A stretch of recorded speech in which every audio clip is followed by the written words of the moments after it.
Part 58. Evolution begins with Resident Evil. Author, Wei Tongmiao. Chapter 584.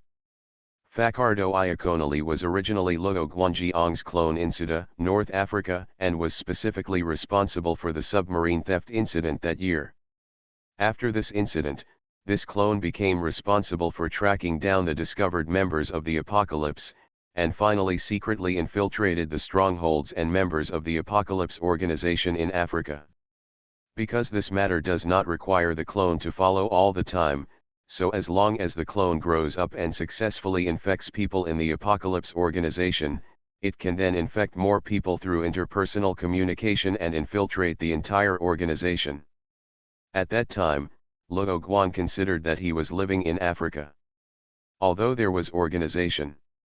So after he confirmed that the infection of the North African Apocalypse organization had entered a stable period, he asked Fakardo to go to the Americas to continue infecting members of the Apocalypse organization. The first to bear the brunt is the Apocalypse organization of the Lighthouse country. It's just that Luo Guan was more cautious at the beginning in order to keep it secret. In addition, the Apocalypse organization started planning in advance, so both sides were unable to fully penetrate. However, the progress is more than halfway done, and it can play a big role. Therefore, in order not to arouse suspicion, Luo Guan asked the controlled Apocalypse to water down the number of people and coverage when reporting the situation, otherwise the situation would be worse than what the 12 seats saw. Therefore, when he knew that Kalim had taken over the task of capturing Shirley, he immediately controlled the Fakardo clone and rushed over. The two people following Karim happened to be infected with the Shinra virus, but they only had a C-level adapter, so they tried to use a sneak attack. After that, he kept attacking Karim's thigh to delay time and slow down the opponent's movement speed, so as to get a chance of victory. Back to the present matter. Shirley was suddenly called by the other party's name and couldn't help but be stunned for a moment. After hearing what the other person said later, she asked happily, "Are you brother Luo Guang's subordinate?" She herself had been rescued once by Detective Holmes sent by Luo Guang, so she was so happy, which meant that the three of her were saved. The Fakardo clone nodded. He picked up the broken arm and walked towards Steve, and at the same time said to Shirley, "Go and see how Claire is doing." She passed out when Shirley went to pick up the assault rifle. She immediately checked to make sure Claire was still breathing.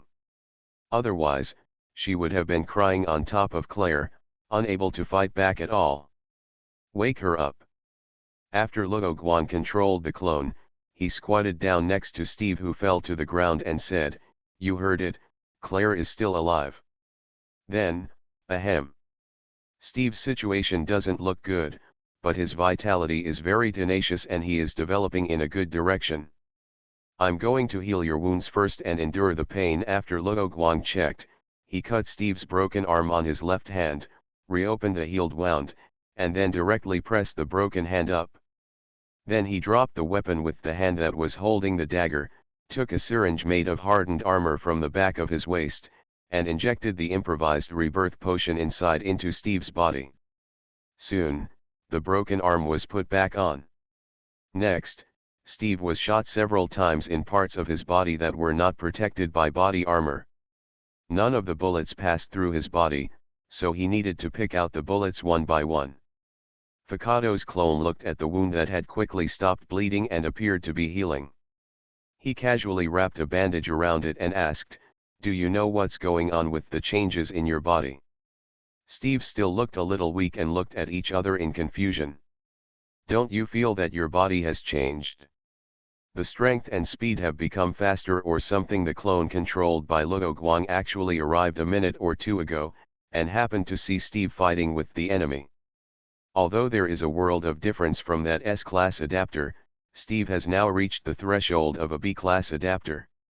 The most important thing is that Luo Guang can now sense through his clone that there seems to be some kind of T Veronica virus in Steve's body, which he could not sense before. But he should have changed the plot of the Resident Evil Veronica game so that Steve was not caught by Alexia and injected with the T Veronica virus. After being reminded by the clone, Steve reacted, "I don't know what happened. Ever since I saved Claire last time, I suddenly became stronger.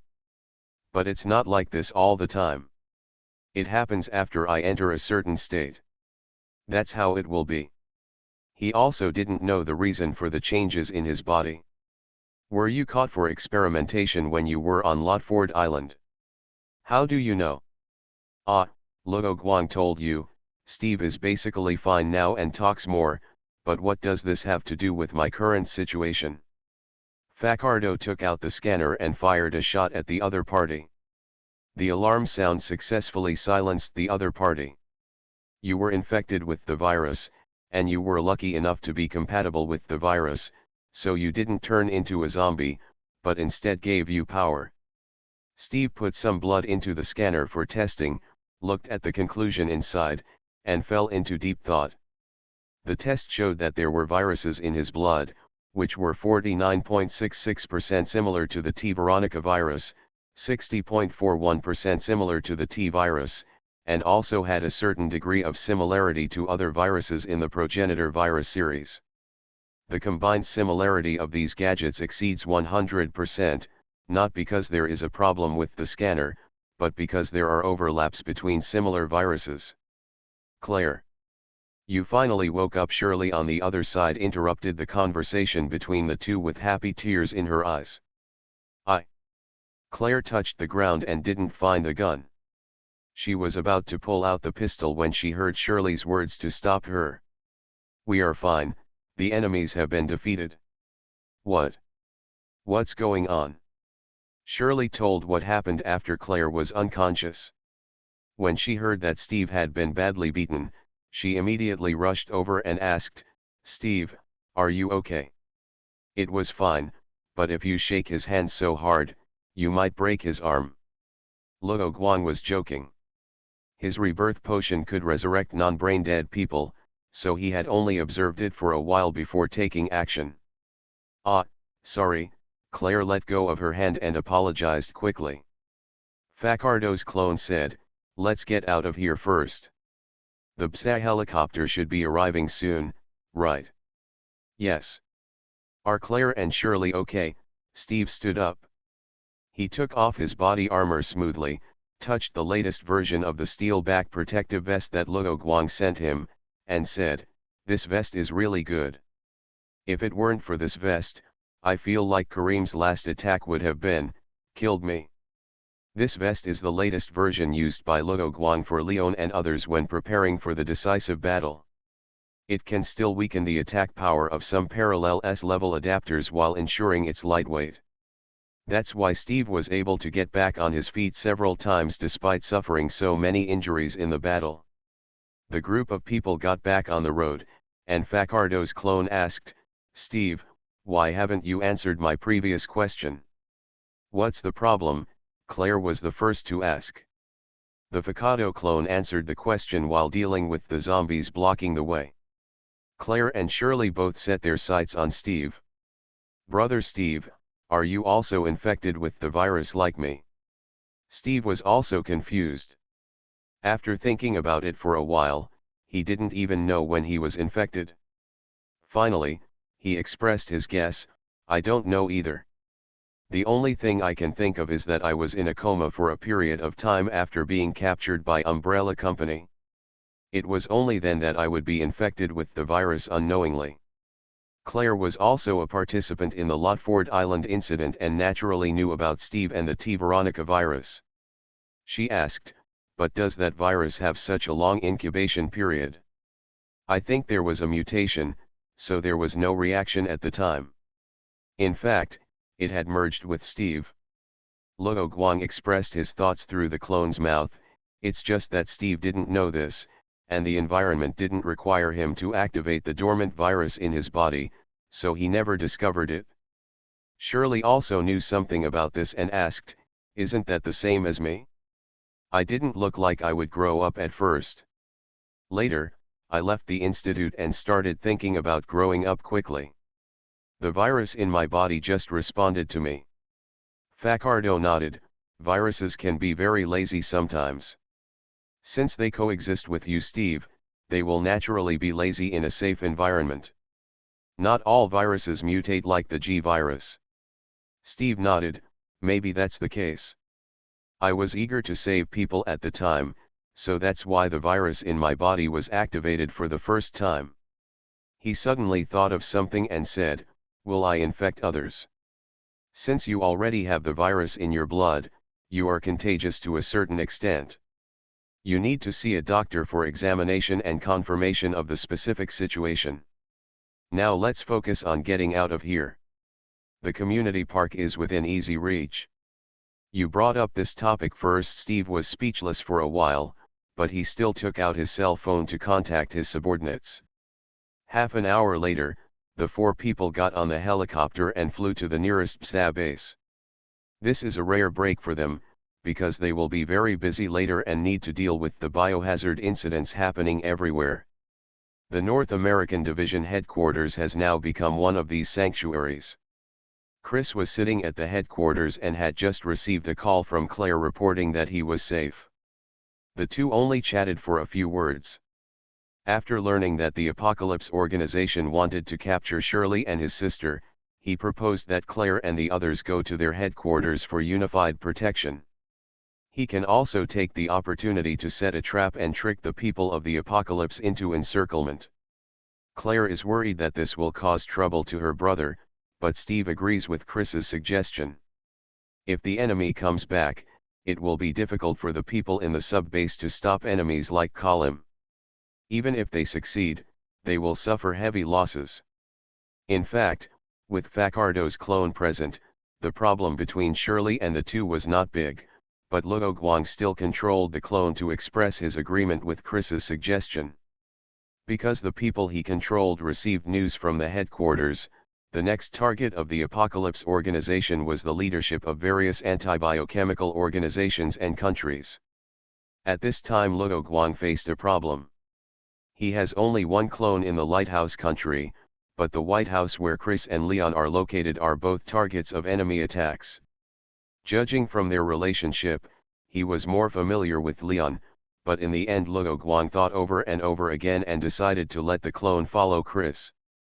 As for Leon, he sent a message directly and asked Hank and Lone Wolf, who were on vacation in the Lighthouse country, to go to Washington and prepare for the battle. However, the combat power of these two people can only deal with A-level adapters at most. Facing S-level adapters, they can only delay time a little, so Luo Guang needs to prepare a killer move for them. It is not difficult to eliminate an S-level adapter. Only 2 conditions need to be met. The first condition is sufficient power. There are 2 types of attacks here.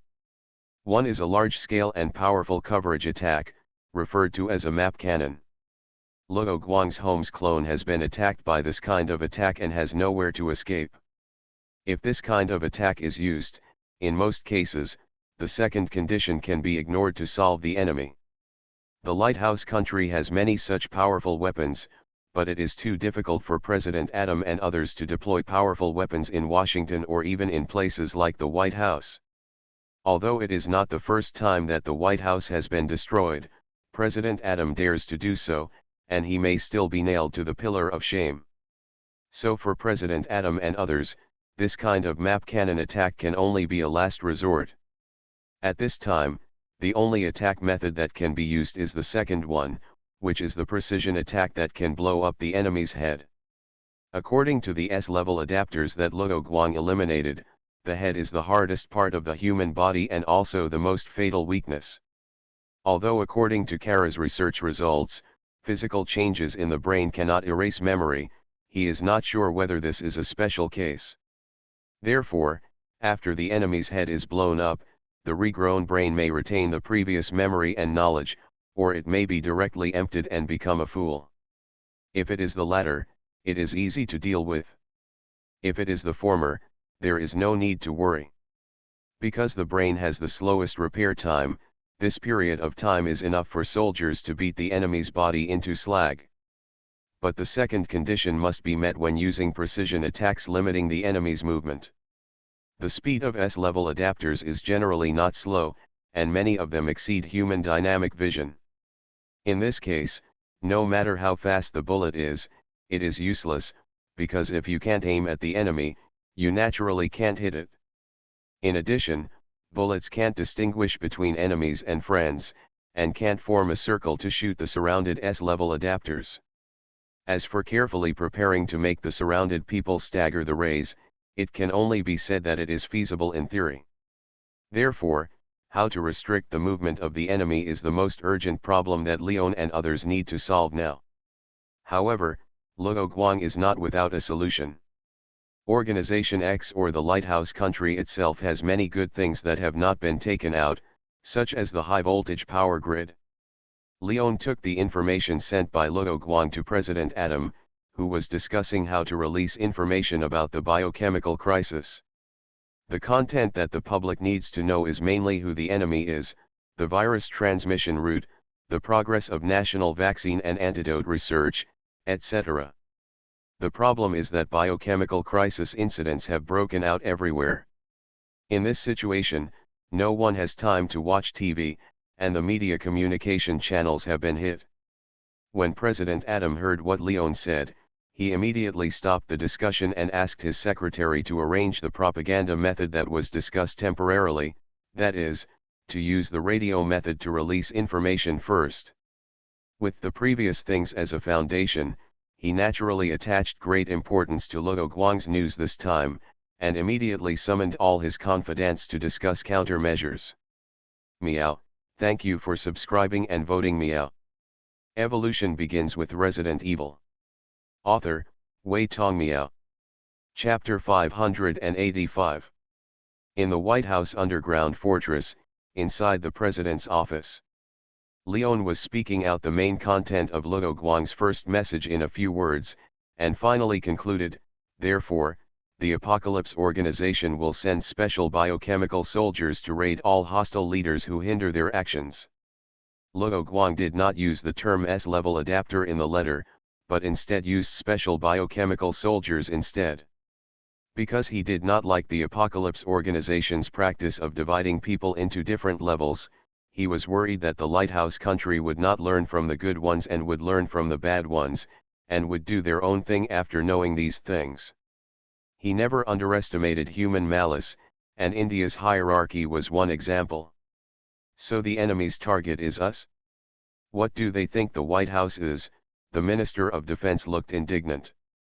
Leon gave more details. To be precise, it is the leaders, including but not limited to us, and the commanders of the various units under them. I have told the captains of each DSO team to be careful and notify the heads of the military forces they are cooperating with. DSO has much fewer people than the army, so it is impossible for every military unit to get support from the DSO team.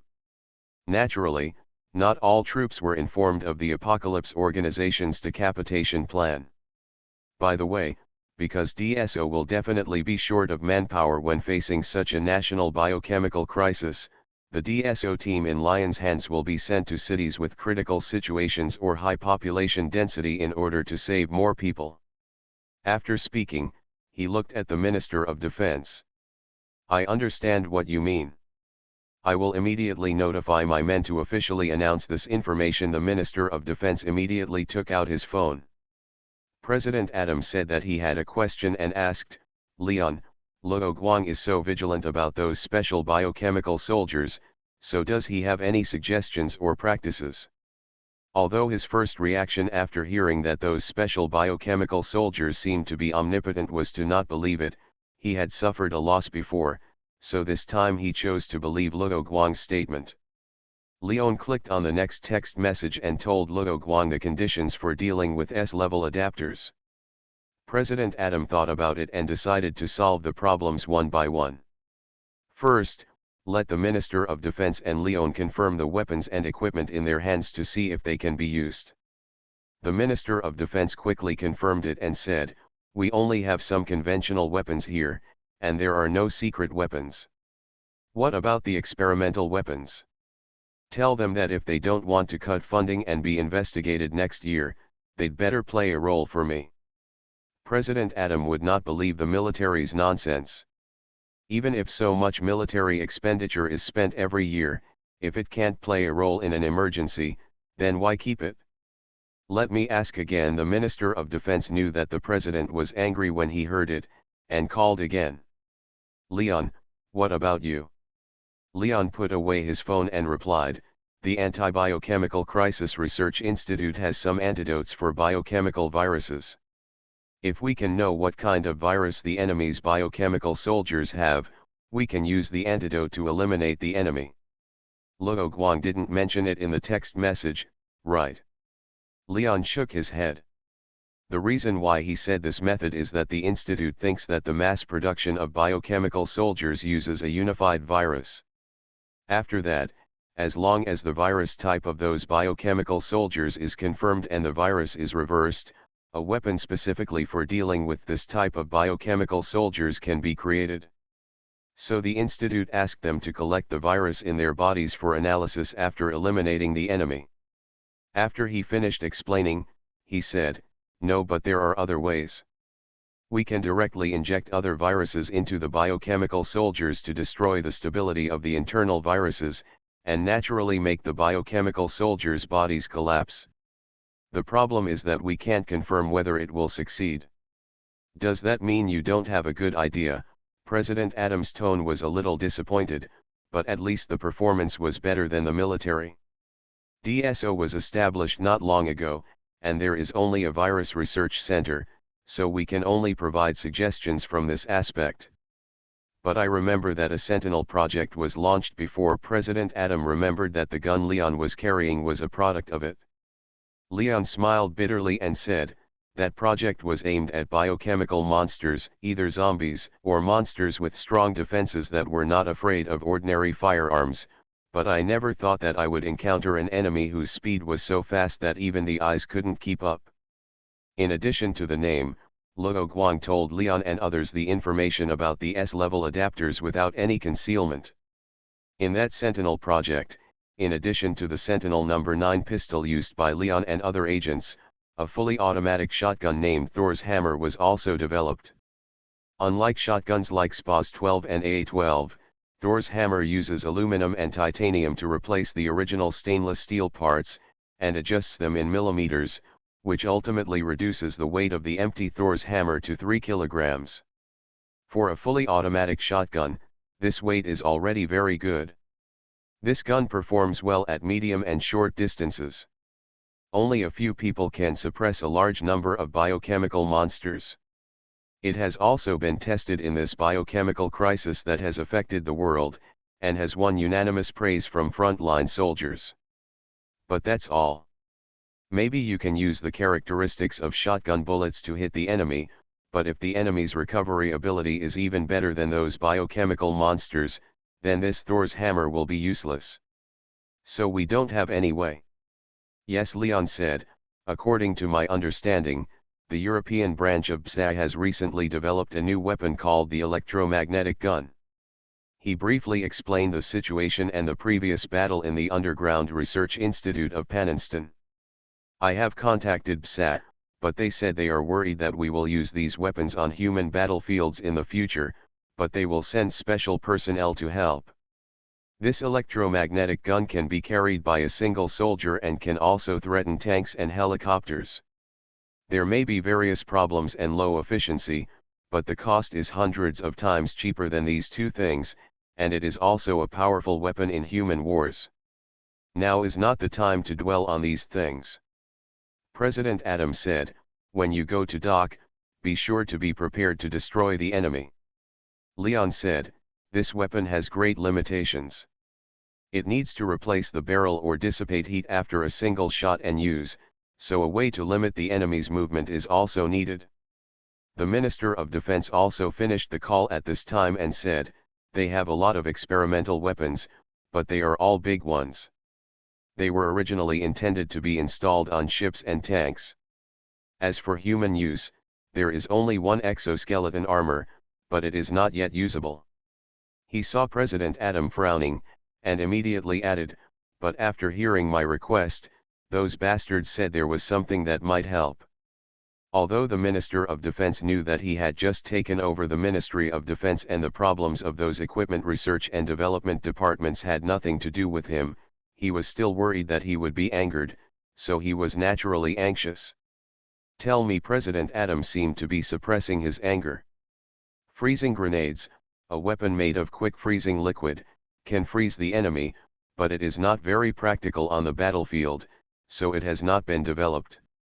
The Minister of Defense was not satisfied with this answer and continued, they also proposed a method to control the enemy using a high-voltage power grid. This thing is not high-tech and can be directly manufactured. The high-voltage power grid here refers to a whole piece of electrified metal mesh, not a power grid in the sense of a power system.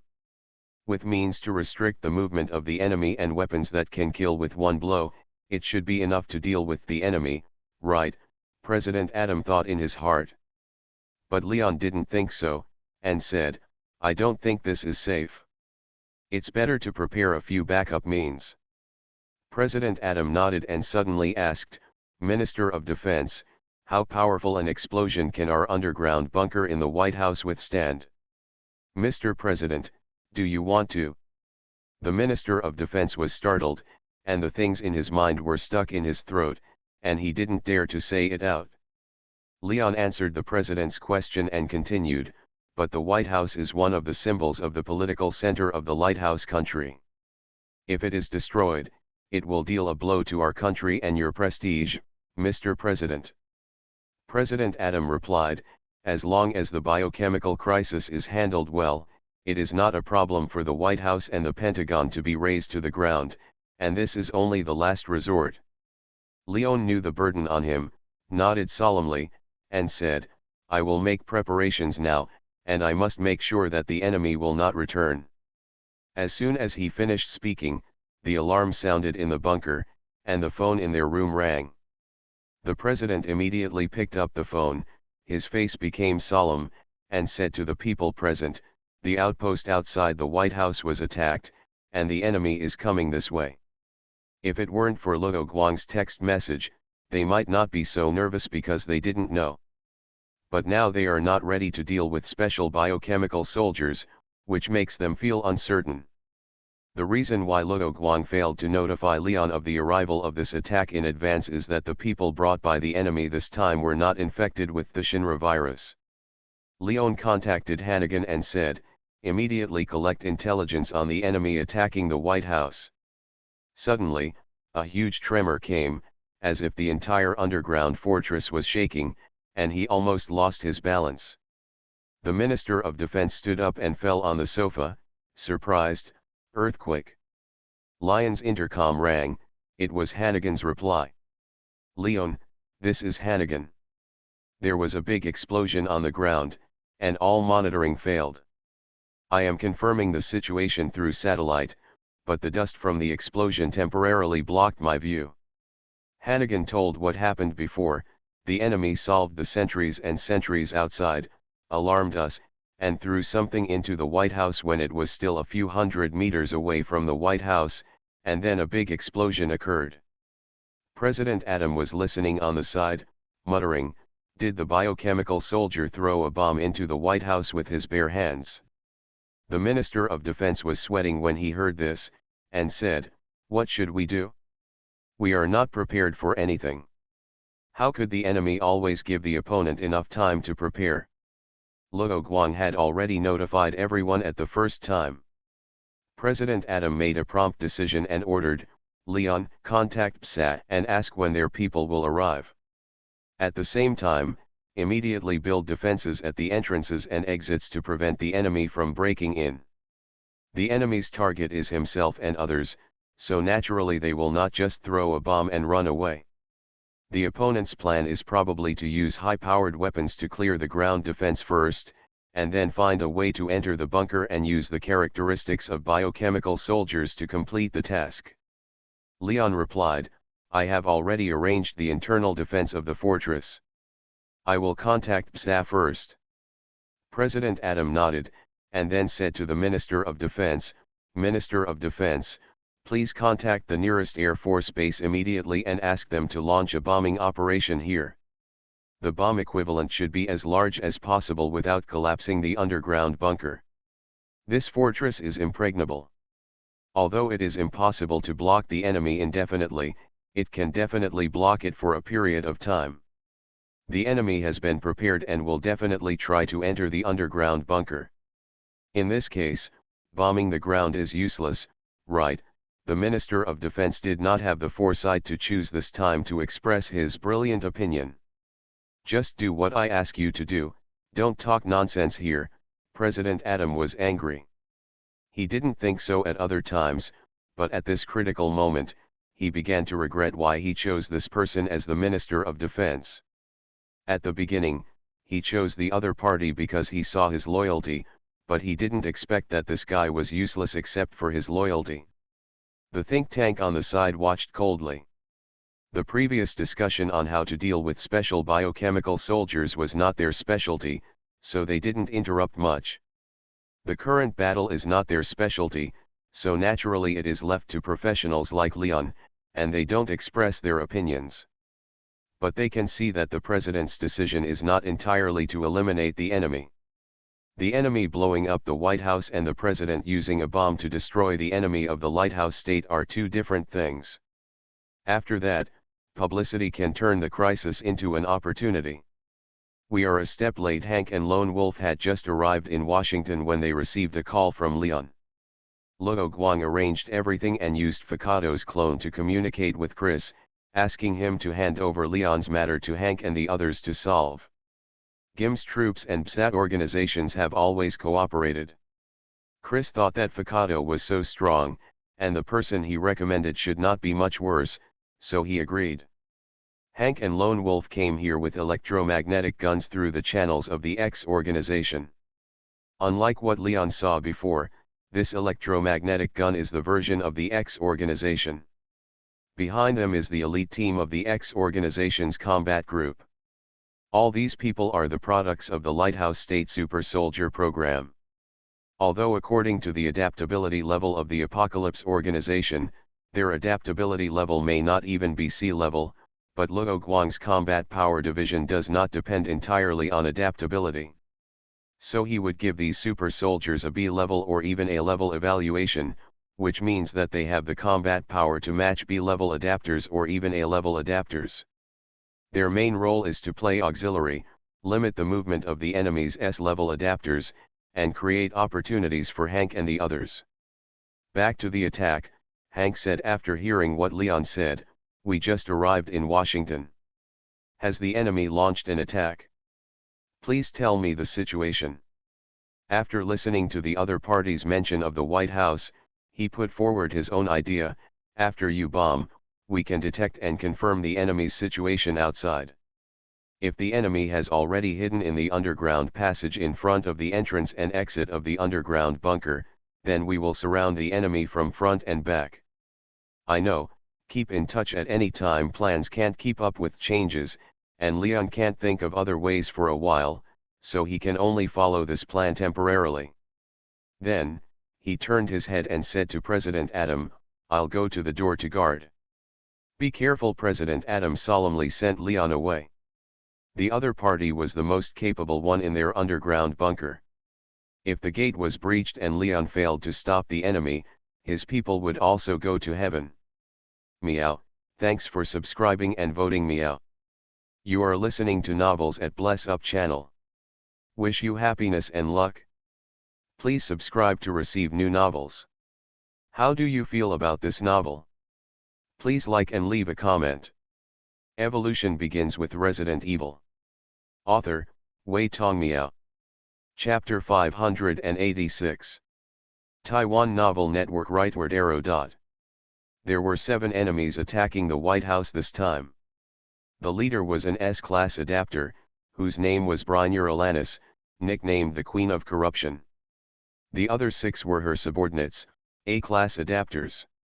After Brynjar's parents knew the plan of the Apocalypse organization, in order to allow their inexperienced daughter to successfully pass the trial, they specially sent the family's elite soldiers to protect their daughter and provide professional advice.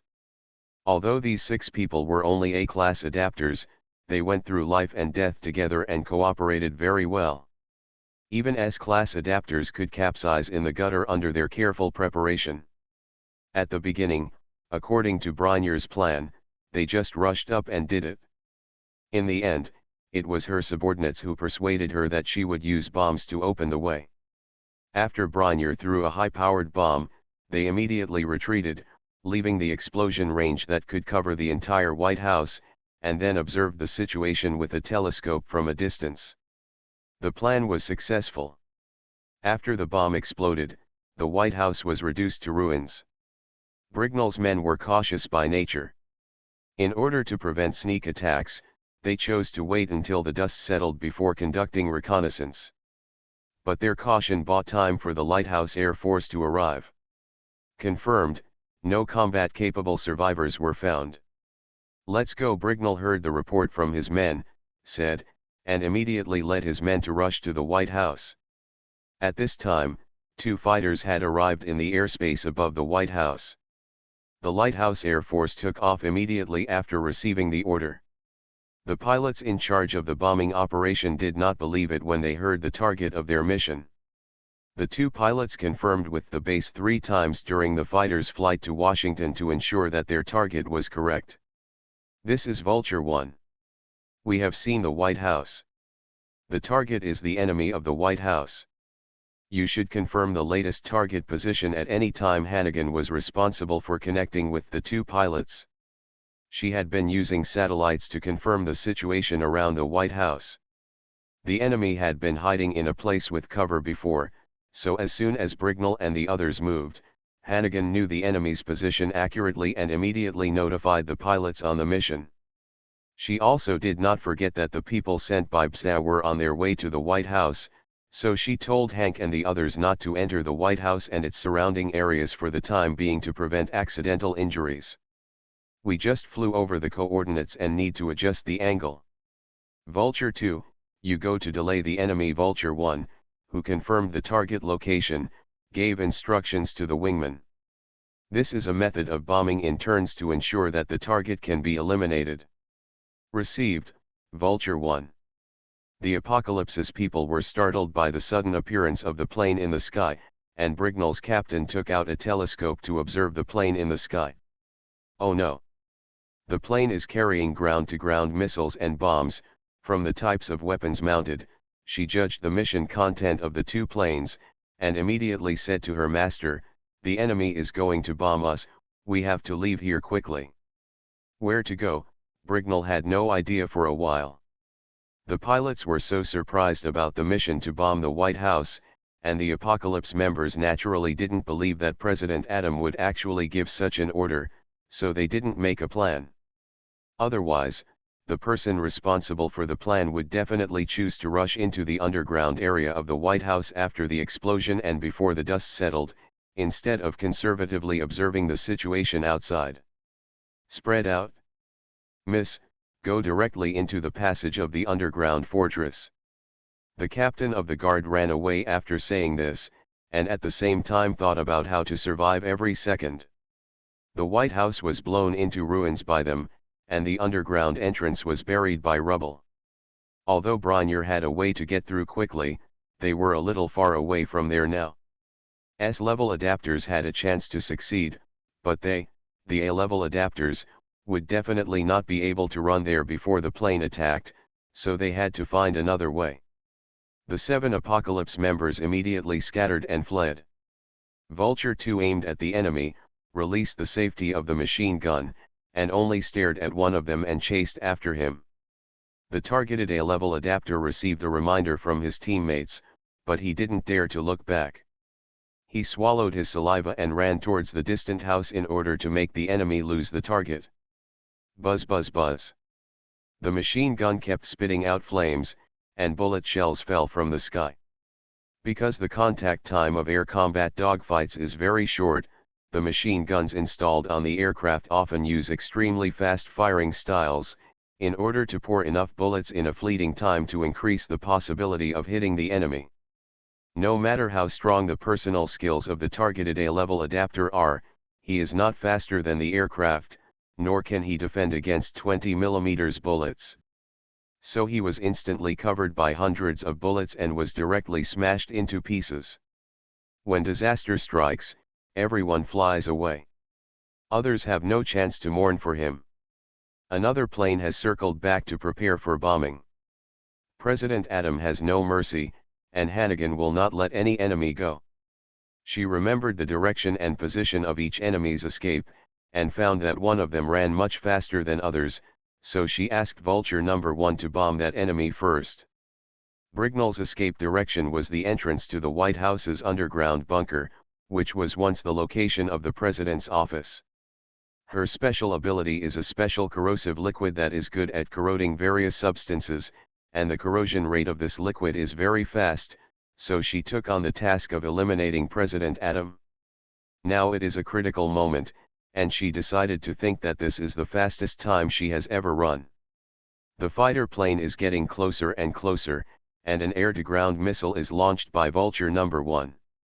Generally, this kind of air-to-ground missile is used to deal with targets such as tanks and radars. Basically, no one will use a cannon to hit a mosquito and use an expensive missile to attack a person.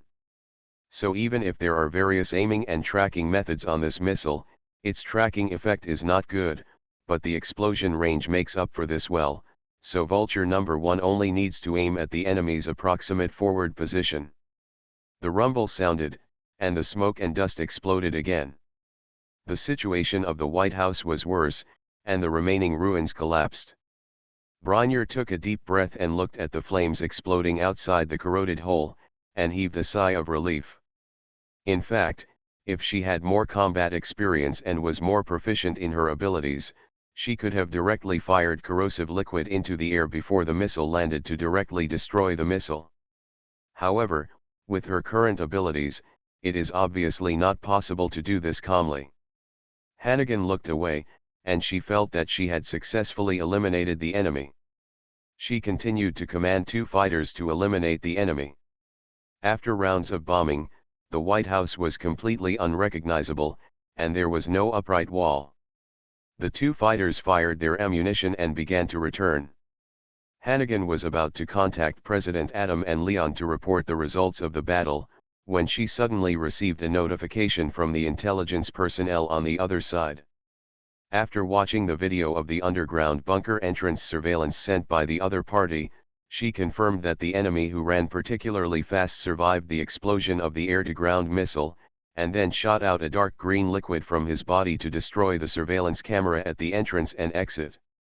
Although she didn't know the specific situation, these surveillance cameras were protected by a special transparent plastic that even bullets could not easily penetrate, but now they were easily damaged by this liquid, which made Hannigan feel uneasy.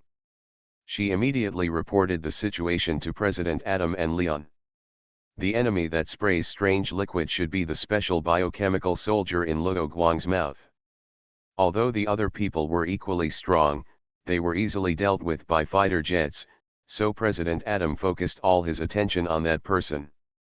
The special liquid used by this person is highly corrosive. Judging from the corrosion of the CCTV cover, the explosion-proof door probably can't stop it. Although the video captured by the surveillance camera is very short, Hannigan still analyzed the killing method and strength of the opponent's liquid through slow motion.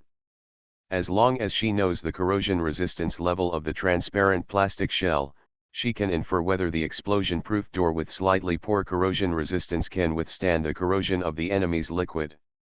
She continued, "Mr. President, according to my calculations, if this enemy starts attacking now, it will be able to break through multiple explosion-proof doors and reach your position in about 3 minutes. The doors used in the underground bunker under the White House are all explosion-proof doors with a thickness of more than 10 centimeters, and the walls are about 1 meter thick.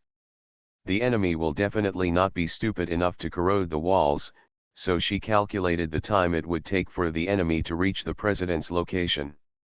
However, this time does not include the time that the agency and Leon and others delay the enemy, because she cannot predict the delay, so Hannigan can only speak according to the worst-case scenario. She also gave her own advice in the end: "Please leave first, Mr. President, and leave the battlefield to us." This underground bunker naturally has an escape passage to avoid being caught in a trap. President Adam knew that he was not without a way to escape. But the problem is that after he leaves from the secret passage, the road to the next shelter is not safe. At that time, he will become a fish on the chopping board when facing those special biochemical soldiers. Therefore, running away is only his last option. According to the initial plan of Bronjar's men, they should blow up the wall next to the door, and then use hacking technology to hack into the control panel inside the wall to open the door of the underground fortress. Doing so can save Bronjar's energy and avoid exposing his abilities. But now they have suffered heavy losses. The professional hacker team was blown to pieces by a 250-pound bomb, and Bronjar's abilities were also used under the camera. They had to cancel this plan and choose to break through by force. The three survivors, including Bronjar, finally met up and immediately prepared to corrode the door, then kill in to complete the mission and avenge the sacrificed people. Suddenly, several circular walls on the walls of this corridor rolled 180 degrees, revealing a short-barreled fully automatic machine gun with infrared aiming and cameras inside, and began to shoot in the direction of the enemy. The surveillance cameras in the corridor were indeed excluded by Bronjar, but Hannigan speculated that the enemy must be in front of the door, and she guessed right. Bronjar immediately used her special ability, and the vortex-like corrosive liquid turned into a shield and appeared in front of the three people. This corrosive liquid can easily corrode bullets, and it has the same properties as water, and it keeps rotating, so it successfully blocks machine gun bullets. Hannigan is a well-educated person, so he naturally understands the principle of energy conservation. Even if the enemy is a biochemical soldier, the energy and matter to generate these liquids are not infinite. So even if the 6-barrel automatic machine gun was red, she did not stop attacking. She had to use up all the bullets to reduce the energy in the enemy's body as much as possible to pave the way for the subsequent battle. Behind the explosion-proof door is a disinfection room. Leon had previously led people to install explosives and steel balls on the walls on both sides and covered them with sterile tiles, waiting for the enemy to step into the trap. The corridor behind the disinfection room is the defense line prepared by Leon. The heavy machine gun and rocket launcher are ready to attack the enemy who breaks in at any time. On the other side, Hank and others have already moved towards the White House after Hannigan confirmed that no other enemies survived, and the electromagnetic gun has begun to charge. The enemy's active entry into a narrow place is conducive to their use of electromagnetic guns to eliminate the enemy, but they are also worried that the electromagnetic gun is too powerful and will hit friendly forces, so they agree on the attack signal in advance. At that time, the White House agents on the other side of the corridor will lie directly on the left and right walls of the corridor to ensure that there will be no accidental injuries. In the corridor in front of the entrance of the underground fortress, the attack of 4 hidden machine guns stopped, and the barrels were red and hot smoke was coming out. After hearing the gunshots stop, Bronjar waited for half a minute before removing the deployed corrosive liquid protective shield, corroding the ground into a deep gully. 0.4 seconds, this is the preparation time before the Gatling gun shoots. 0.1 seconds, this is the reaction limit of ordinary humans after training. S-level adapters react faster than 0.1 seconds. Bronjar saw that there were still 2 hidden machine guns whose barrels did not turn red, which meant that they had not participated in the attack just now. She raised her hand and shot out 2 balls of corrosive liquid, and at the same time redeployed the corrosive liquid shield. After firing dozens of bullets, the Gatling gun was directly scrapped by the corrosive liquid. Bronjar became more and more confident as he fought, and fired 4 balls of corrosive liquid in a row to clear out the machine guns that had run out of bullets, ensuring that the enemy would not know what he would do next. The remaining 2 A-level adapters also followed her lead at this time, because their captain had also died in the previous attack by the Lighthouse Air Force. The explosion-proof door was soon corroded to a gap that could be passed by one person normally, so Bronjar would not make a dog hole to get out, even if doing so now would waste more of her energy. She carefully looked behind the door to check the situation, confirming that there was no ambush behind it.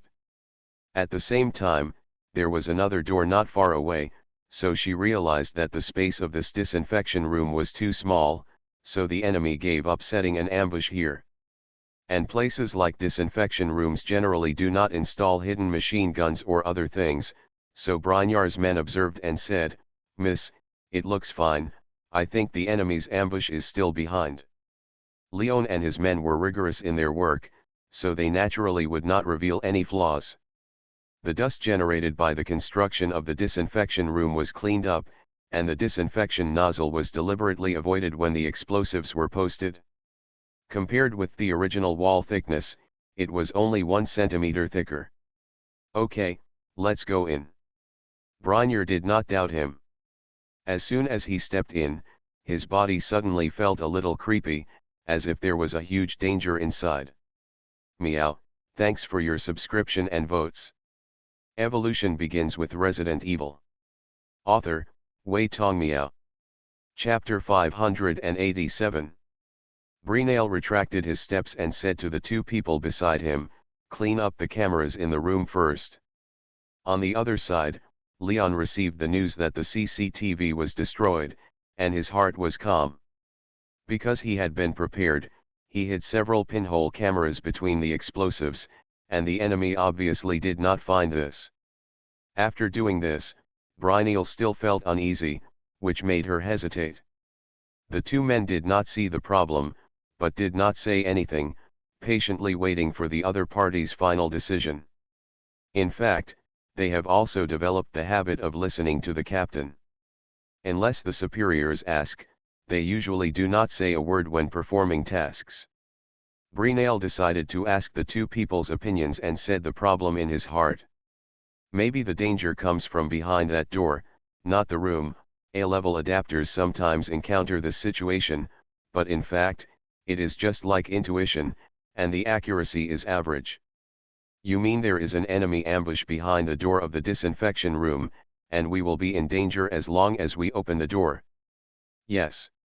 After hearing this guess, another person suggested, "Why don't you corrode a small gap in the door to observe the situation?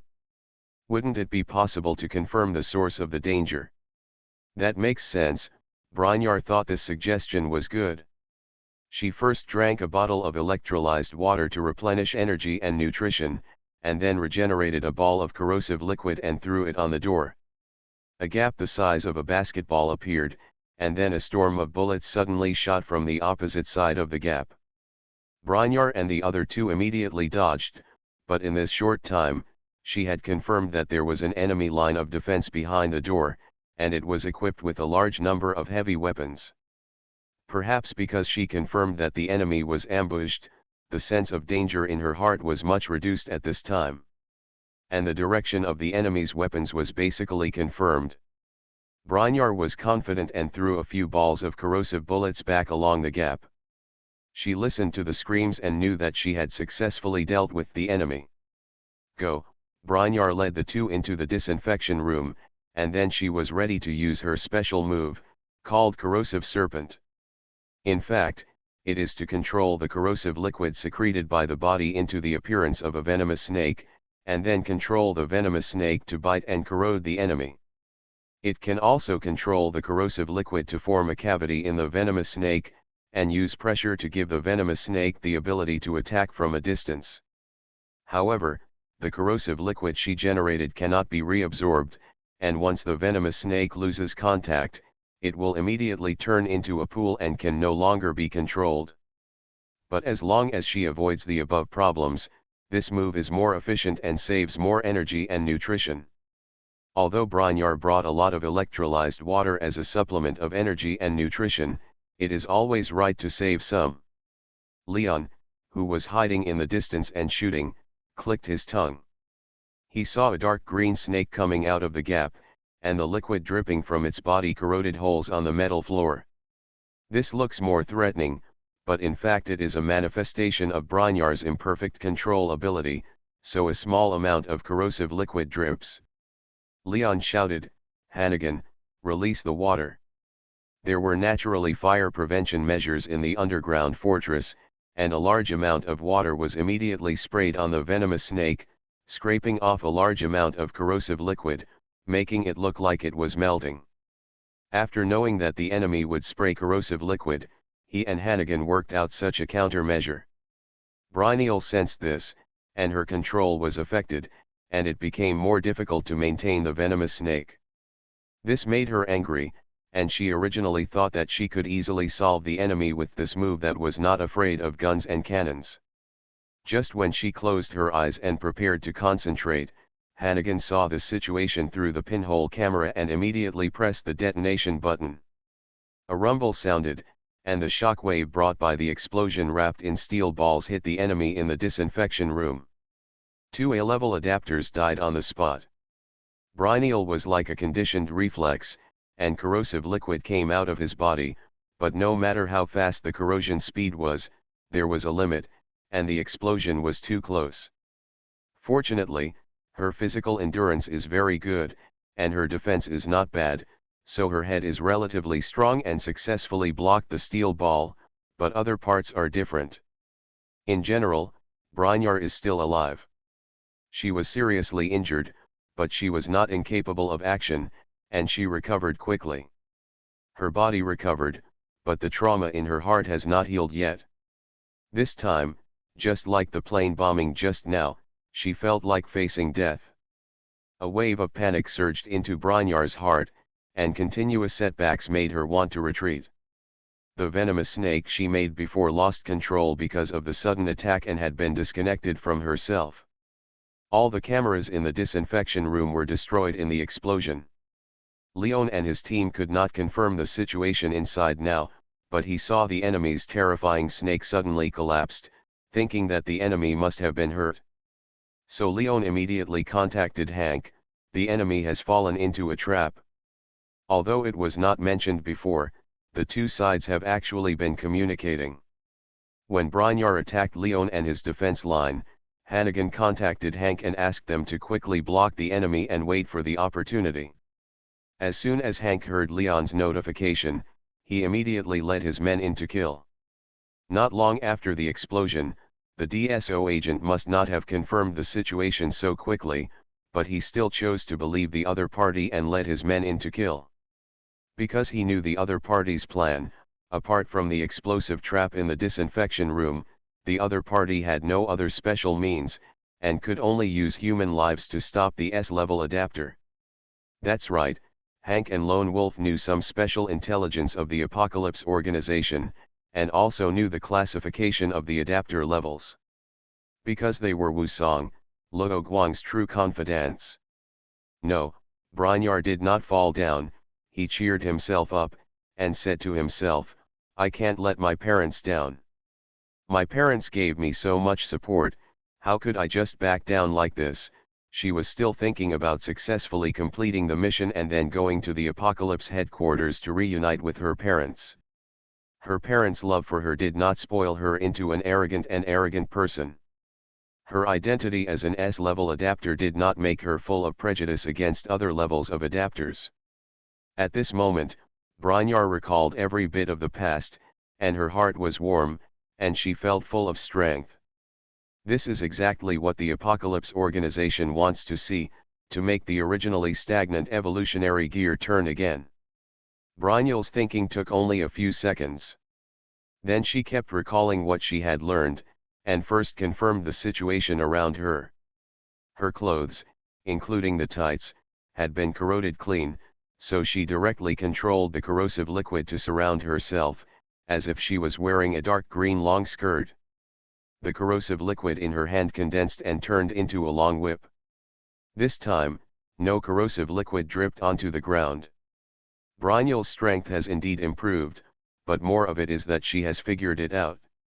In the past, she thought that big is good, the bigger the moves, the more powerful and cooler, but now she thinks that the ones that suit her current strength are the best, so she reduced the amount of corrosive liquid she controlled. At the same time, a long whip can also throw the corrosive liquid out for long-range attacks. Brynyl quickly looked out to confirm the situation of the enemy's defense line, and was once again attacked by bullets that were guarding tightly. The corridor over there was still spraying water, and she hated water because it would affect her ability to use her own abilities. She looked at her dead comrades who fell to the ground and decided to ask them to borrow clothes to use, so that she wouldn't have to waste energy controlling the clothes made of corrosive liquid on her body. At this moment, Hank led his men to attack from the other side. He arrived when the enemy created the corrosive whip, but he did not get too close to the enemy, but kept a distance. If the enemy attacked them, they would retreat to the slope behind them to avoid the attack, so that they could move freely. Hank waved his arm down, and everyone held the light machine gun and shot as planned. Because of the angle, there was no attack angle on Lion's side, so Brignall only needed to block the attack on one side. "It's useless," she roared, and she was the first to find that something was wrong. The corrosive shield appeared again and blocked all the bullets. Suddenly, a beam of light tore apart her tested corrosive shield, hit her legs before she could react, and even penetrated the thick wall. Losing the support of her legs, she fell to the ground, and she didn't understand why the enemy's attack could penetrate her defense. Hit the target, Lone Wolf immediately put down the machine gun after the other party used the corrosive shield, and took out the fully charged electromagnetic gun on his back. The muzzle velocity of the bullet fired by the electromagnetic gun is basically more than 10 times that of ordinary firearms. In addition, in order to withstand the high temperature and high pressure of electromagnetic emission, the bullets and barrels used are made of special materials, and their resistance to high temperature and corrosion is much stronger than ordinary bullets. Relatively speaking, Brignall's corrosion shield has not been thickened, and it still uses the previous thickness to resist bullets, so it naturally cannot block the large bullet fired by this electromagnetic gun. Once the legs are broken, it is not so easy to recover. Brignall still maintains the shield, and the fear of death makes her instinctively strengthen the whole body defense. Hank also took out the electromagnetic gun and predicted the enemy's fall position according to the direction of the opponent's fall. He had told Leon to avoid the other side at the moment when the Lone Wolf succeeded, so he did not hesitate and pressed the trigger directly. The light illuminated the entire passage again, and Brignall's chin and neck were shot and disappeared directly. If the previous pain was still within her tolerance, the current pain directly triggered the protection mechanism of her brain, causing her to faint instantly. The corrosive liquid on his body could not be maintained instantly, and all fell to the ground, corroding a smelly and disgusting pit. Hank still remembered the task given to him by Wusong's clone, and he said to Leon, "I'll check if the enemy is dead. You continue to be alert." Leon and others naturally did not doubt him, so they immediately agreed with the other party's approach and told them to be careful. Hank first asked the super soldiers sent by the X organization to throw a few grenades into the pit and blow up the enemies a few times. Then he and the Lone Wolf went to the left and right to encircle them. At the same time, they were also very cautious when passing through the gap in the door, worried that the lighthouse government would turn its face and not recognize them. After all, the weapons in their hands were high-tech weapons that the lighthouse country did not have, and the S-level adapter body that the other party might also covet, which were all the motivations for the other party to turn its face. Brignall was still alive, and the sense of crisis made her wake up instantly from the coma, and she had to continue to feel the unforgettable pain. She saw the enemy coming to her side, but because her chin and neck were gone, she couldn't speak. Lone Wolf saw anger and pleading in the other's eyes. "It's really troublesome that he's still alive." Lone Wolf is a man who cherishes women, and there are no S-level adapters with bad looks and figures. After all, these 2 points can give people an advantage in survival, and naturally they are also the direction of evolution. But Lone Wolf has been with Hank for many years. As the saying goes, those who are close to vermilion will be red, and those who are close to ink will be black. He is naturally a ruthless task executor, so he was also shooting while talking. Hank aimed at Brignall's head with an electromagnetic gun from the other side. This S-level adapter just passed away without leaving any last words or curses. Hank and the others then began to deal with Brynjol's body and injected it with eternal toxin. This was the task that Wusong's clone gave them, asking them to clean up the bodies of S-level adapters. As for the eternal toxin, it was not sent by Luo Guang, but came from the warehouse of Organization X. Don't forget that there are also members of Organization X in Germany, so the Berlin incident can't be concealed. Luo Guang has used the eternal toxin many times to destroy corpses and traces. Perhaps someone can use this to connect various biochemical events and find out what is hidden in them. But so what? With his current personal strength and the power he controls, who dares to act rashly? That's why he directly asked Hank and others to use the eternal toxin to destroy the bodies of S-level adapters to ensure that they will not be used by others to plot ill or do shameful things. Hank made a gesture of retreat, and everyone retreated outside the White House. At the same time, he also said hello to Leon. The enemy is confirmed dead. We are leaving first. Wait, the enemy may continue to find ways to attack the president. The explosives in the disinfection room are disposable, and it is difficult to cover up the previous traces after installing them later. In other words, if they encounter such a powerful enemy again, they will not be able to delay time, so Leon thought about asking Hank and others to help guard before those powerful weapons arrive. Hank replied, "Sorry, it's not just you who are being attacked, there are other places as well. We need to rush over to support. But President Adam is the president of the Lighthouse State, and his identity is very important. Leon is still fighting for it." Hank was unmoved and said in a business-like manner, "Everyone is equal in the face of the biochemical crisis, including the president. It's best if he's alive, but if he dies, the impact on the Lighthouse State is not as big as imagined."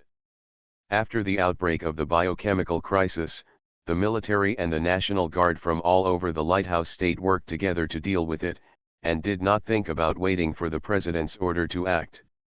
Leon fell silent. Hank did not stop talking, and continued, "The enemy has just been eliminated, and we did not find any communication equipment on her, so the enemy should not have reported the failure of the mission. Therefore, you have a safe period of time, or there will be a window period before the next attack. Do you have any suggestions? I'll discuss it with the president." Since the other party said that the president was not important, Leon knew that he could not persuade him successfully. Hank replied, "I suggest that you take the president to a new shelter during this time. You Lighthouse country must not have only one underground fortress, right? Now that the gate of the underground fortress has been broken, the enemy will not continue to launch attacks for a while, so instead of staying here, it is better to move to a place with stronger defense. I will discuss it with the president. Thank you for your help, goodbye." Leon hung up the call, left the defense line to his men, and went to lobby in person. President Adam did not choose to force Hank and his men to stay. After hearing what Leon relayed, he thought about it and agreed to the suggestion and prepared to leave. Hank left Washington smoothly. After boarding the helicopter arranged by the X organization, he called Psa and told Chris about the situation, and then called his boss Wusong. Chris relayed Hank's words to Fakato and said, "Fortunately, the GIM soldiers are nearby, otherwise President Adam would be in trouble." The building of the Psa North American branch was just attacked by the Apocalypse organization. Luo Guan controlled Fakato's clone to take action and finally controlled the situation and successfully eliminated the enemy. Hearing Chris' words, he nodded and said, "But this is just the beginning, not the end. Let the people in other branch bases be careful." Meow, thank you for subscribing and voting meow. Evolution begins with Resident Evil. Author, Wei Tong Meow. Chapter 588. What happened in the Lighthouse country is not an isolated case, similar things happen all over the world. Various European countries and anti-biochemical organizations have received special attention from the Apocalypse organization. The leaders of many European countries have been killed by S-class adapters sent by the Apocalypse organization. Luo Guang also sent avatars to assist in this battlefield, but Europe is a small place with many countries. It is also the location of the BSA organization and the headquarters of TRSF. At this time, O'Brien was directing anti-biochemical operations at the BSA headquarters in Terra Grigia. He saw the secretary responsible for statistics on the global biological crisis coming in, and first asked, "Have the European countries responded?" Parker, the minister of the European division, was sent out by him to perform various tasks, so O'Brien took over the affairs of the European division. The situation is not good.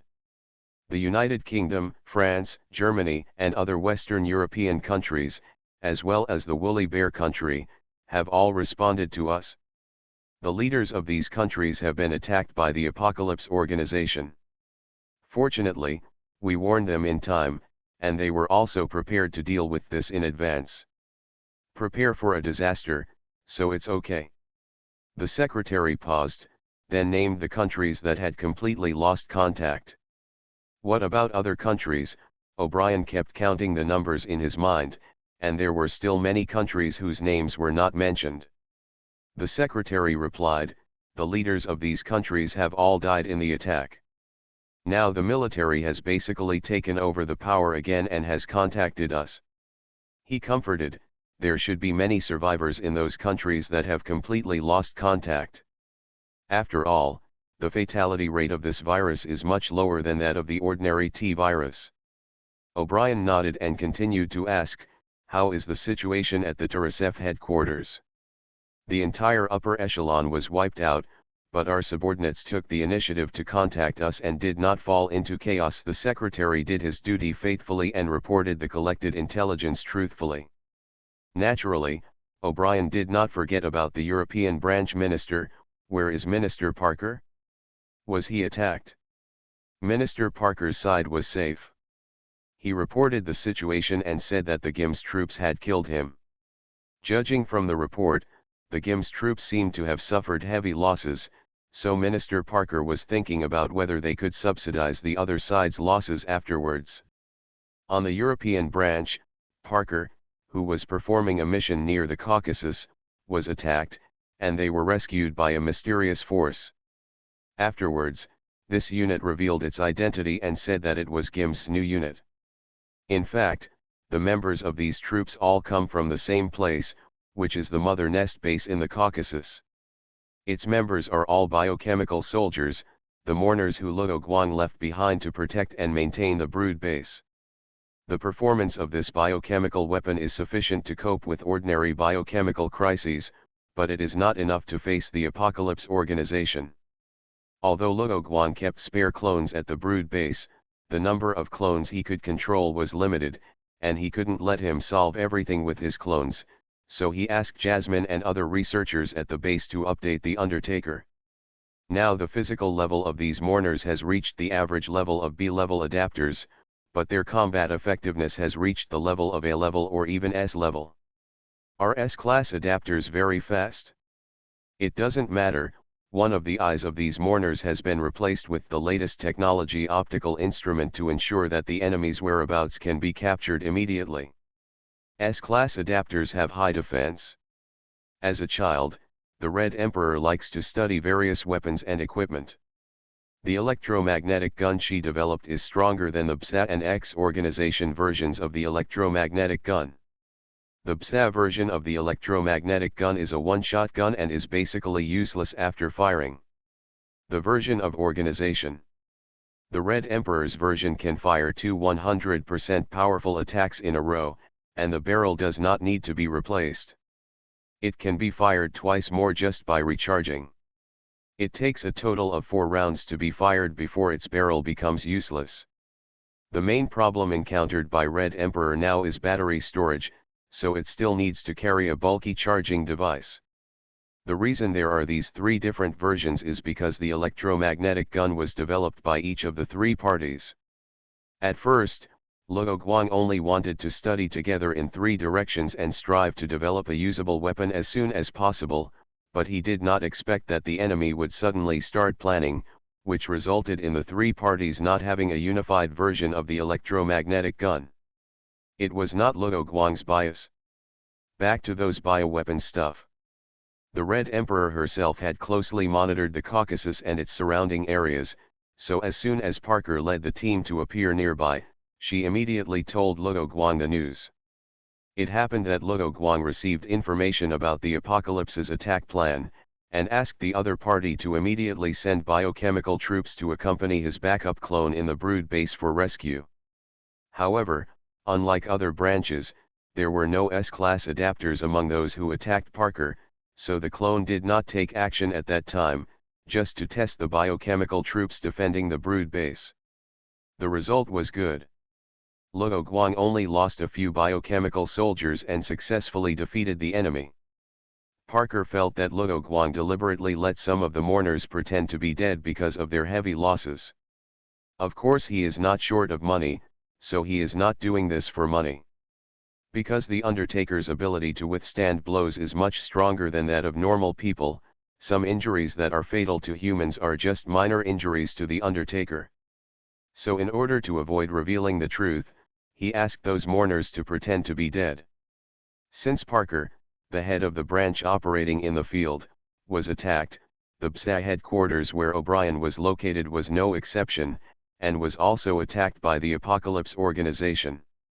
In the end, a man named Kyle Crane solved the crisis at the BSA headquarters and rescued O'Brien.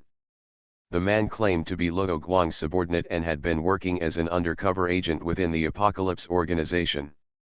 He happened to be named by the S-class adapters of the Apocalypse organization to participate in the attack, and stabbed the S-class in the back at the last moment, successfully thwarting the attack of the Apocalypse organization.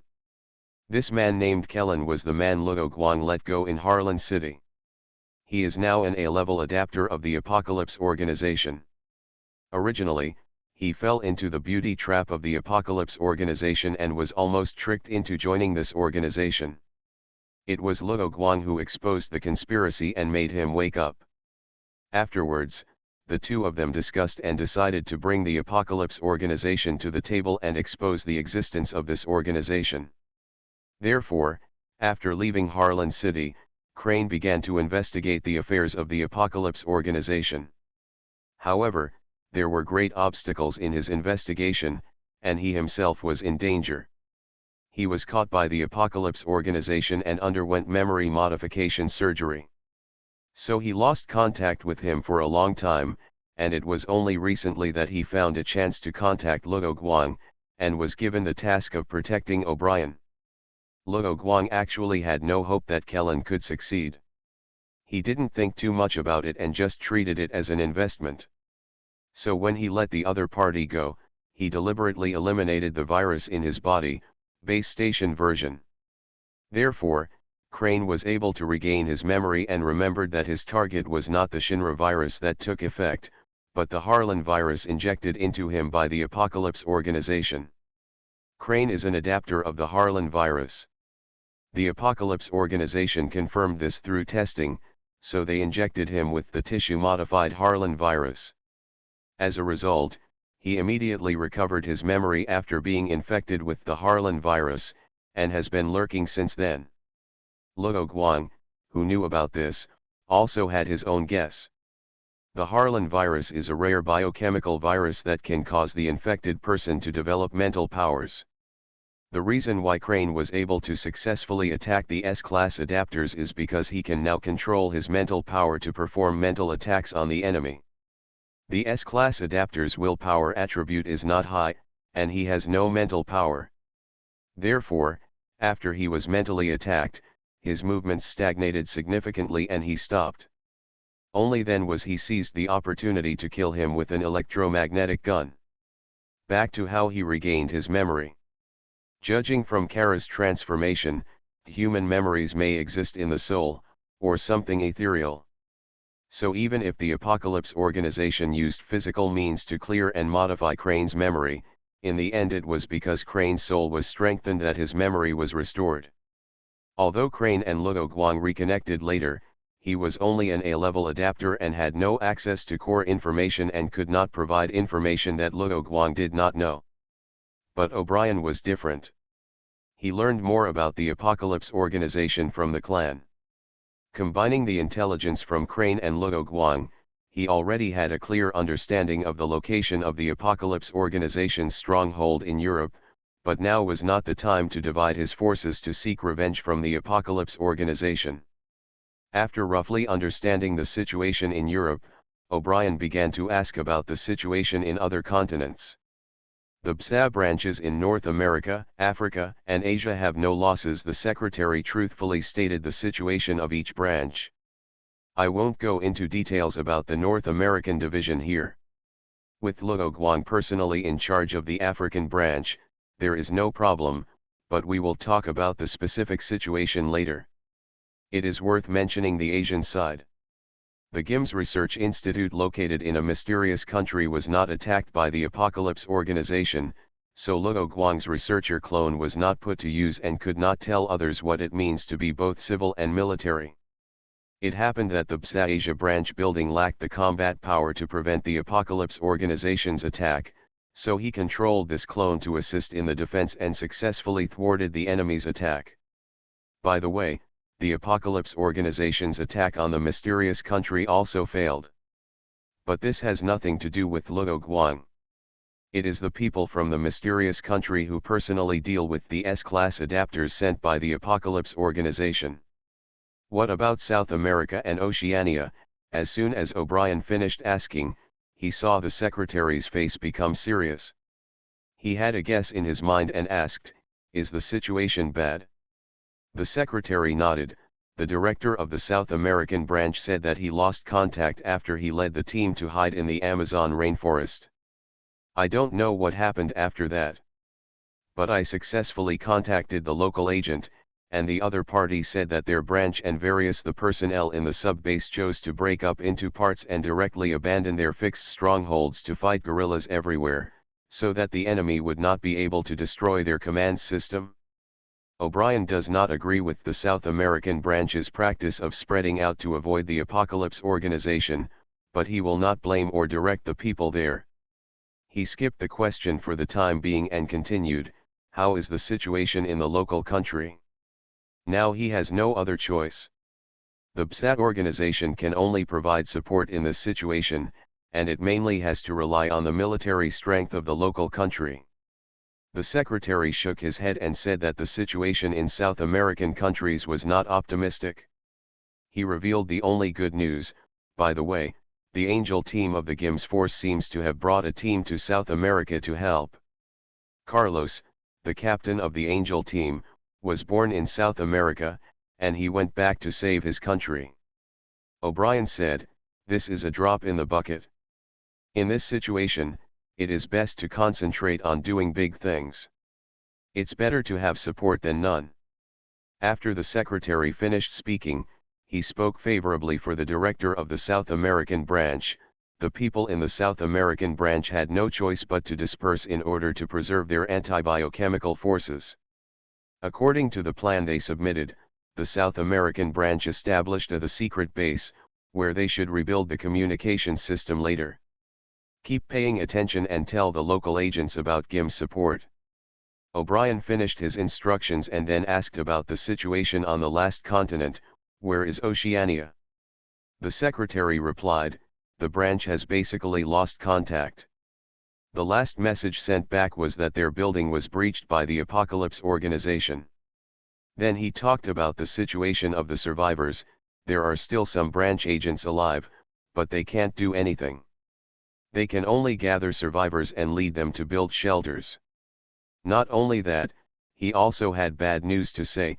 As for the countries in Oceania, all the countries in Oceania have lost their official means of contact. We can't contact any of the countries in Oceania. Does this mean Oceania has completely fallen? O'Brien felt heavy. No one is happy to hear this. The secretary said in a low tone, "Actually, many places have fallen, but this time no heroes came forward. Now he can't help but hope that a hero like Luo Guang will appear again to save all mankind from fire and water." O'Brien sighed and said, "We can't count on others to save us every time." Luo Guang did his best this time and informed us early in the morning to prepare for war with the Apocalypse Organization. Many countries have received the same warning, but not every country has the ability to prepare, and not every country has heeded their warnings. The secretary nodded. O'Brien had something else to ask. What about the virus analysis? They have obtained the virus samples from this biohazard and started studying them. The secretary opened the notepad and replied, "The Oceania Branch Research Institute has lost contact. It has been breached by the enemy and can no longer conduct research." O'Brien interrupted, "I just want to know where the fastest progress is. Also, they must be allowed to upload their research status at any time to avoid data loss due to the enemy discovering and attacking the research institute." The secretary closed the notebook and concluded, "More than half of our research institutes have been destroyed by the enemy. The remaining research institutes have been uploading research data, and I have also sent heavy troops to guard the servers and databases." He then revealed the information that his superiors valued most: "We are not the ones with the fastest research progress, but the research institute jointly established by the mysterious country and the GIMS force. It is said that their antidote and vaccine have entered the testing stage. But this matter it has not been officially announced to prevent enemies from coveting it." With Luo Guang's clone, the GIMS Institute quickly found the key to making vaccines and antidotes. The progress was naturally rapid, so the Institute's clone was free to assist the Asian branch in defending against the Apocalypse Organization's attack. "It's really fast." O'Brien couldn't help but breathe a sigh of relief when he heard the good news and said, "Try to ask them for the research report and see if there is anything we can do to help." You are listening to Novels at Bless Up channel. Wish you happiness and luck. Please subscribe to receive new novels. How do you feel about this novel? Please like and leave a comment. Evolution begins with Resident Evil. Author, Wei Tongmiao. Chapter 589. Time goes back to half a day ago. The first floor lobby of the BSA African branch building.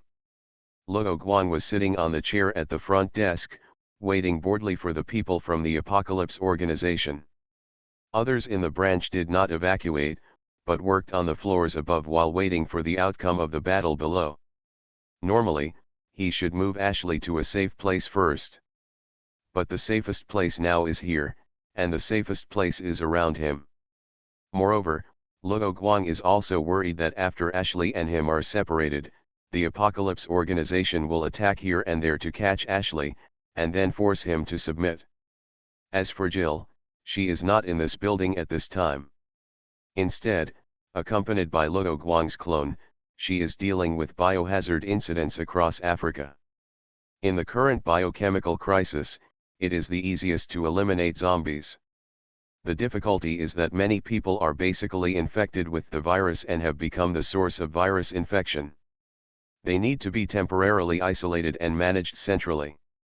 It's not easy to get people to come together spontaneously in fear. So when Jill arrived at a place, she basically had two tasks: cleaning and containing. Returning to Luo Guang, he finally waited for the attackers from the Apocalypse Organization. "I waited until the flowers withered. Why did you come now?" His words were as casual as greeting a late friend. "Humph, we are not the kind of brainless fools." One of them pointed his finger and said, "You are dead. Even Jesus can't save you." I said so. It is precisely because of knowing about Luo Guang that the Apocalypse Organization forced 10S level adapters to complete this task. Luo Guang knew this from the aura emanating from the other party, and said, "Does your Apocalypse Organization think so highly of me? You actually sent 10S class adapters here. You won't be afraid of coming here alone, so you brought so many people." Bar. He will never lose his ability with his words, and he is not afraid of talking to other scholars. He will definitely tell them what it means to be profound in language. Chinese happens to be one of the official languages of the Apocalypse Organization, which allows him to output at full strength. The person who made the harsh words before was about to jump up and retort as if someone stepped on his tail, but was stopped by the leading S-Class adapter who raised his hand. This person is a veteran S-Class adapter in Africa. He was the one who said he wanted to go into seclusion before, so he could only ask Wang Yutang to pick up Li Qingxian and the two.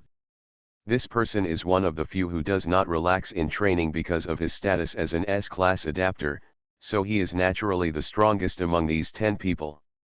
After stopping his men, he stood up and said, "You are very good, but you are still a wild S-Class, which is far different from those of us who have experienced systematic training."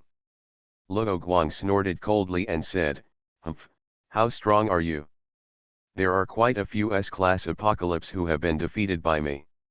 He defeated more S-Class adapters than he thought, but they basically didn't cause him much trouble.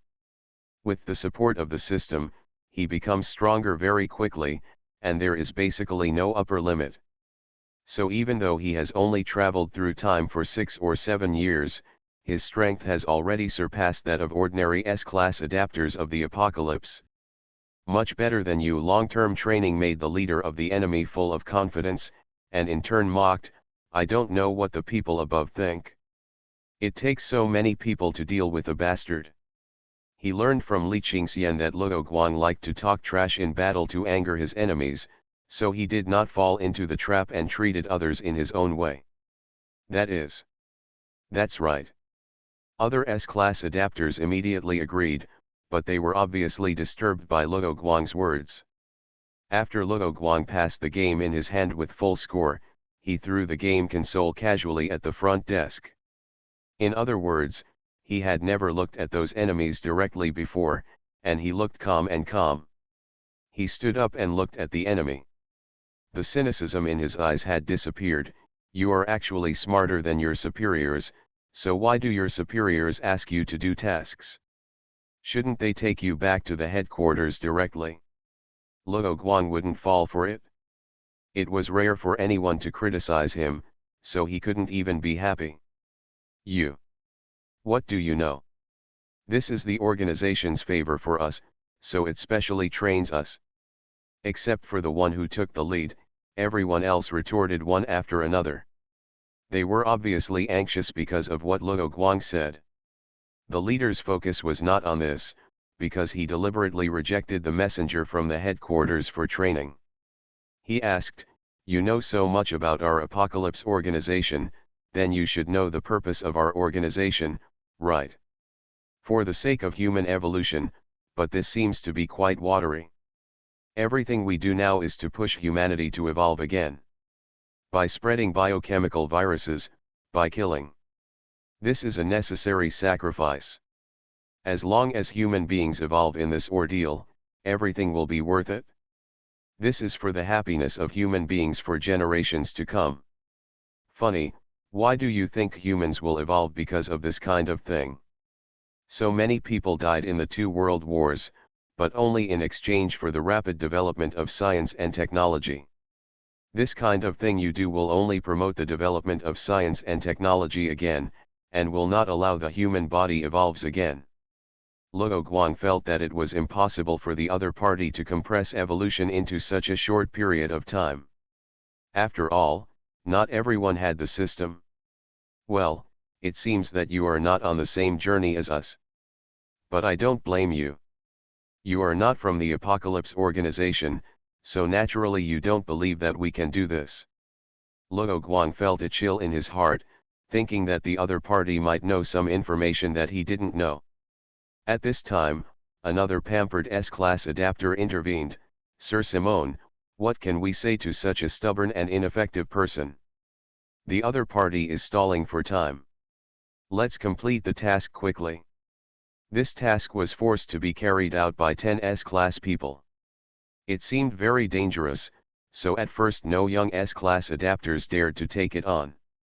Therefore, the African division was the last PSA division to be attacked. After Simeone, a veteran, took over the task, this task became popular. These young S-Class adapters thought that it would be easier to do things with more people, and with the support of veteran experts, they naturally felt that this task would become a piece of cake. Luo Guang ignored the noisy guys and asked, "Why should I believe you? Just because of the trash behind you who are willing to degenerate and stop moving forward." He also added, "And Simeone, you probably don't know what the specific plan of your superiors is, right?" "I don't know, but it doesn't matter." Simeone ignored the words of his teammates and said, "What a pity. We should have been comrades in arms." He actually felt that it was too rare for Luo Guang to evolve to this point by himself, and that he was more suitable or in line with the requirements of the Apocalypse organization. Strength speaks for itself. "I hope you can put some pressure on me." Luo Guang now has to seize the time to become stronger. "Come on," Simeone ordered, and the S-class adapters he had suppressed before were like a volcano erupting, making various noises and killing them. These enemies planned to finish off Luo Guang in one go and complete their mission, but they did not notice that Simone did not follow him. When Luo Guang was talking trash, he was also collecting enemy intelligence from other channels, which the enemies didn't know. He knows his enemies better than they think. Simone is a veteran S-class adapter. He is good at using a 2-meter-long stick specially made by the Apocalypse organization. He has strong speed and strength, but slightly poor defense and recovery power. But his special abilities more than make up for that. When he activates the skill, the surface skin of his body will transform into a special metal that cannot be manufactured artificially. Its hardness can easily block 12mm bullets. As for the remaining 9 adapters, they are all young people under the age of 30. They have a variety of special abilities, ranging from the simplest to breathe fire, to relatively complex ones that allow them to transform into super monsters. But no matter what, these people have not explored their abilities deeply enough. Their physical fitness is the lower limit of S level, but the upper limit is not that high. Luo Guang took the initiative to greet him, but saw that Simeone did not join the group fight. The other party is a veteran and not proud. Although it was the first time to meet him, Simone asked Li Qingxian about himself in advance. Luo Guang deliberately let Li Qingxian leak some basic information, such as that he was good at irritating others. So he speculated that the other party now wanted to confirm his combat ability with his own eyes. The 9 enemies spread out and surrounded Luo Guang. One of them used a flame spray when they met, but Luo Guang easily avoided it. "Hey! You almost hit me." The enemy standing behind Luo Guang launched a charge, and happened to be in the flames attack line. He quickly dodged and cursed before reaching behind Luo Guang. Nicknamed Rubber Man, this man has the ability to extend his arms and legs to twice their original size. He is very insidious. The weapon he uses is a short knife, just to make the enemy relax, and then suddenly stretch out his arm to catch the enemy off guard. Didn't you miss it? The flame spray came out of his mouth, so the enemy stopped attacking when he spoke. But as soon as he finished speaking, he continued to spray, turned his head, and chased Luo Guang. Damn it, the Rubber Man stopped and retreated to avoid friendly attacks. He remained calm, did not rush to attack, and continued to hide his abilities. Most of the other enemies surrounding Luo Guang did not move, crossing their hands as if watching a monkey show. Some people laughed when they saw the appearance of the Rubber Man. Only one person stood ready, because the direction Luo Guang was running was not the fire-breathing guy, but her rose with a poisonous thorn. Her special power is the stinger, which causes the pores on her face and neck to suddenly expand. Sharp poisonous needles emerged from the densely packed black sesame-like holes. When her teammates across from her saw this, they immediately moved away to avoid accidental injury. Luo Guang knew the approximate attack type just by looking at the enemy's appearance. As he expected, the enemy's poisonous needles could be fired directly. He made a sliding shovel and easily passed through the gap under the poisonous needle rain. Luo Guang, who came in front of the poison needle girl, directly raised his left fist and struck it directly in front of her face. All the poisonous needles in Poisonous Needle Woman's body popped out instantly. She looked like a sea urchin, and her defense was airtight. "Get out of the way," Simone suddenly shouted, but it was already too late. Luo Guang pulled out the invisible straight knife with his right hand. With the blessing of his powerful power, the knife directly cut the Stinger woman in two, exposing everything inside like a sea urchin. He fired the poisonous needles with eternal poison into the divided brains of the enemy, directly finishing the enemy. "One," he muttered, and immediately went to look for the enemy next to him. The fire-breathing man attacked again, but Luo Guang ignored him and attacked with his flames. He blocked the others so that he would not be attacked from both sides. Simone also saw the other party's plan, but he did not expect that the others had not seen it until now, and they fought each other without any cooperation. But he still did not make a move. He did not have much good feelings for these 9S level adapters, and he knew why they chose to take this task. They just wanted to use his momentum to complete the task and then return to the headquarters. Simone would not be a nanny for those people. He even used them to find out information about Luo Guang for him. After all, seeing is believing. Li Qingxian and the other two were defeated by Luo Guang. When introducing them, he would definitely exaggerate the facts, so that he would not appear so bad. In addition to the above, he also wanted to use Luo Guang to hone his abilities, so now he did not participate in the gang fight, but watched from the side. The fight continued. The next person Luo Guang targeted was the one who laughed before. He found that something was wrong.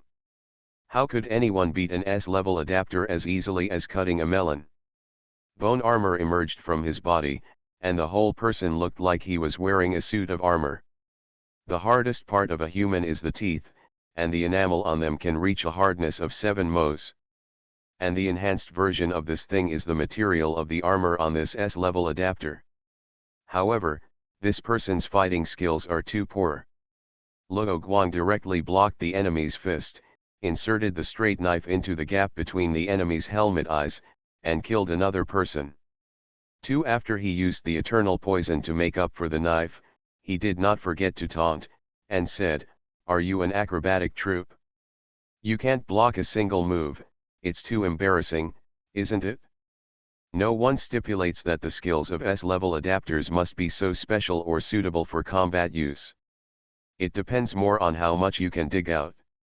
For example, the poison needle girl, the attack action is too obvious. It is better to practice how to use hidden weapons, and then hide the needle and calculate secretly. Another example is this armored man, who relied on his strong defense and neglected to practice his skills. His moves were as perfect as textbooks, so he was fooled by Luo Guang's fake moves and failed to block the fatal blow. The young S-level adapter who was still alive was ridiculed again and was also angry. "Karolyi, stop spitting fire." Finally someone stopped the attack of the fire-breathing man and thought about cooperating to deal with Luo Guang. But in the time it took to say this, Luo Guang sneered and killed another person. He was not the opponent's sparring partner. The third one. "Kill," the others roared and killed Luo Guang together.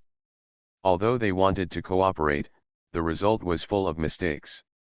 Simone now saw that these S-level adapters who had not experienced the tempering were a pile of shit when they gathered together and urine all over the floor when they scattered.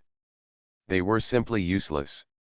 He couldn't help but feel lucky that he didn't join the gang fight, otherwise he would definitely be dragged to death by these trash. "Save us!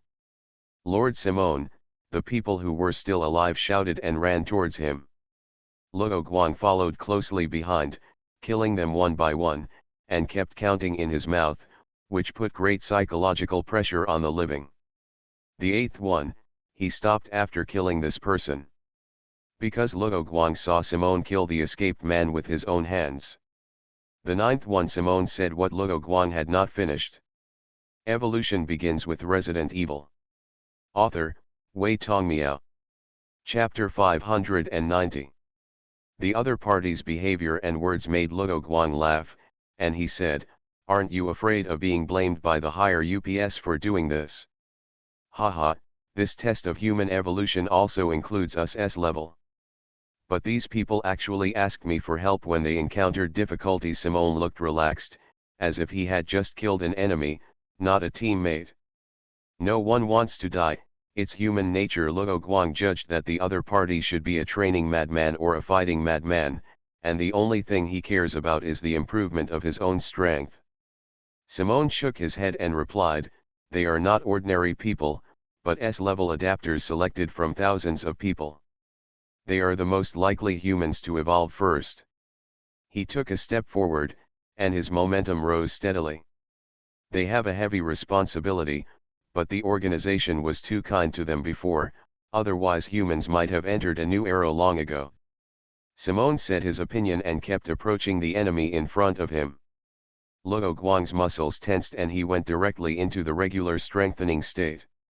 Unlike before, he was more and more proficient in using electricity and no longer exposed lightning, so his appearance was no different from before. He said, since you understand this, why do you let them waste their talents? Because of them, we are all human, Simone roared, and suddenly accelerated towards Luo Guang, leaving a deep pit at his original position. Luo Guang raised his left arm to block the opponent's big swing punch, and then aimed his right fist at the opponent's Adam's apple and stabbed it straight out. Simone did not advance but retreated, leaning down to dodge. No, Luo Guang reacted, spread his legs and jumped back, lowered his center of gravity, and blocked the enemy's hug and throw with both hands.